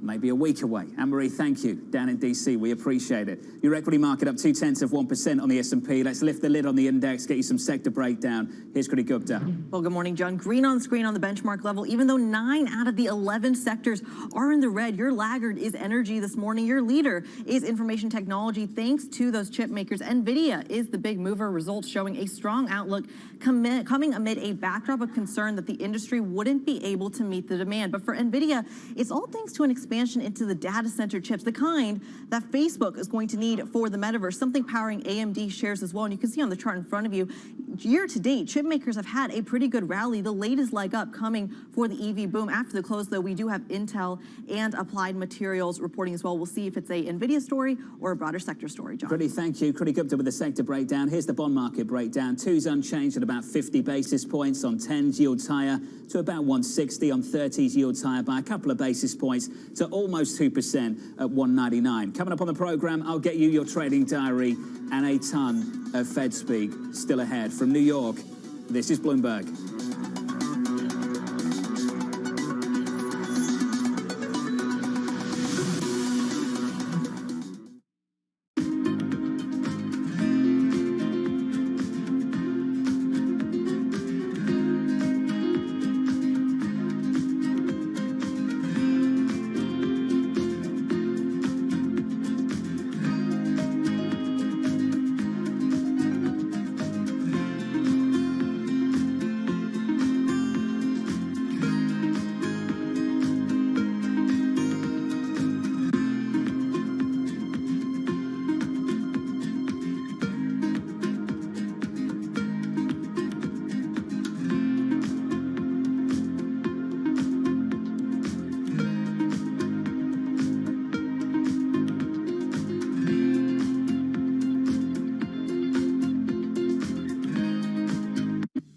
I was just finishing what you were saying, Tom. November 3rd is when the decision is. Just in case people got confused, I will. Just one more story, Tom. Yeah, thank God for that. We're at 137 right now. It's a weakness. Is this where they play the music and the Academy Awards? Is this it? Do I thank my mum again? Are you in charge of this? Is she the only one? Kill the music. You know who's in charge here.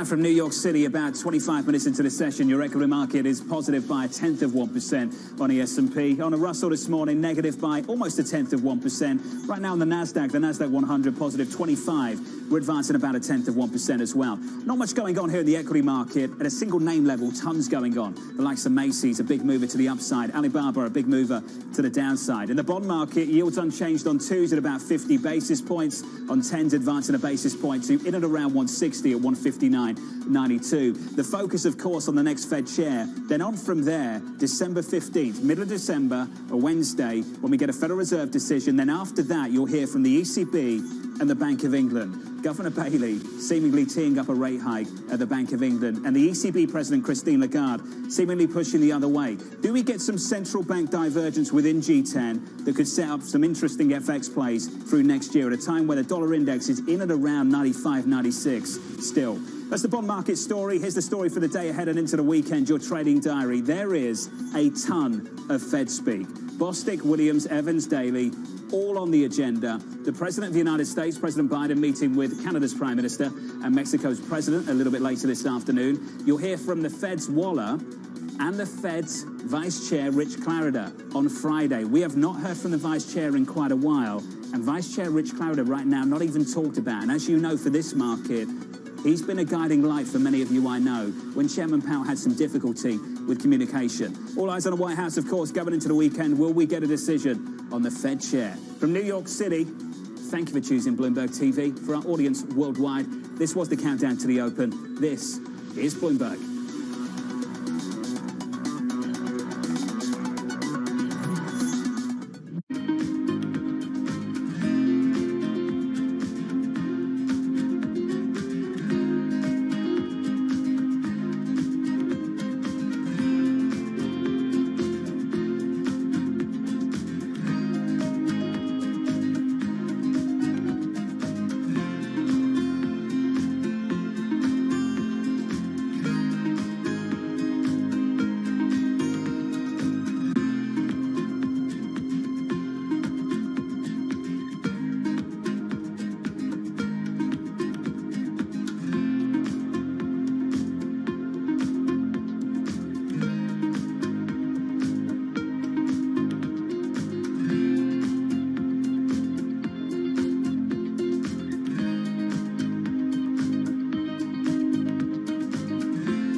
When your shares are down 20%, it's going to hurt. But talk to us about, well, really what you're seeing. Take us more forward-looking. Are you worried about people exiting pandemic era and going back to the gym, or are we going to work out at home more?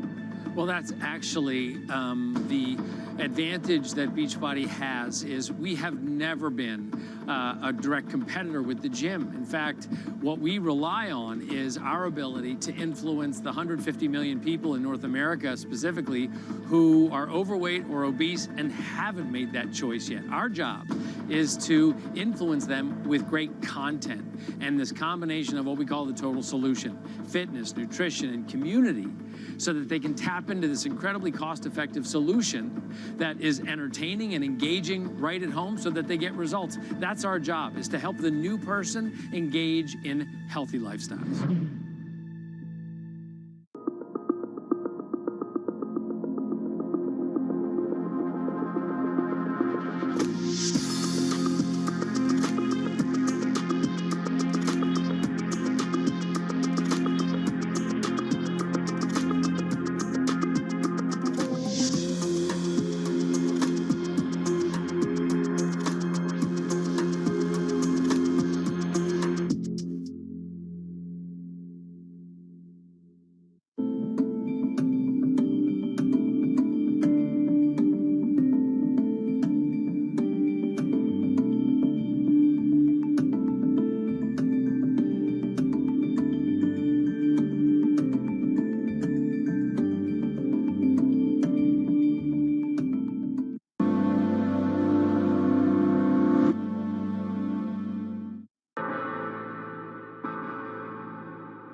Months after Hurricane Maria, Puerto Rico is still in peril. Huge swaths of the island are still without power, running water, or access to medical care. Experts estimate that it will take years before these services are restored island-wide. Much of the blame has been placed on FEMA for a slow response in comparison to recent disasters on the mainland. But recovery from a disaster of this complexity and scale has proven more challenging than anyone anticipated. And filling the gaps between an overextended public sector and a suffering populace falls on the private citizens.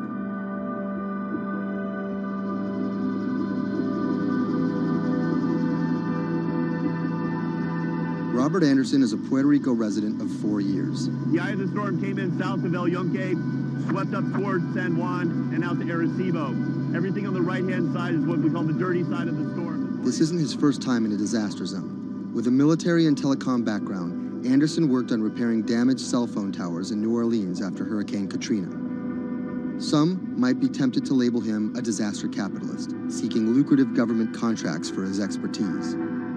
But as Anderson finds himself in the middle of a humanitarian crisis, he and his associates are developing a variety of pro bono recovery projects that target the island's hardest hit areas. I see two Puerto Ricos. We're here in San Juan. They have telecommunications restored. They may or may not have power, but basic services are in place. They're able to get food. They're able to buy things. They're surviving. And when you look outside of the San Juan area, you can go 15 minutes from here and find areas that are devastated. I'm working on the devastated side. Today, he's put together a boots-on-the-ground mission to provide medical care to some of the island's most isolated and vulnerable residents. Steve Berenbaum is one of Anderson's business associates. He offered an extra car and a set of hands. So we received an initial report from a nurse that was out in the area. We're headed to the northeast region of Utuado for some people that are in need of urgent medical assistance. Dr. Sally Priester is a physician from San Juan. She filled a van with medical supplies at her own expense and brought along a team of nurses. Google Maps estimated our first destination to be a 90-minute drive. But it didn't account for obstacles like this.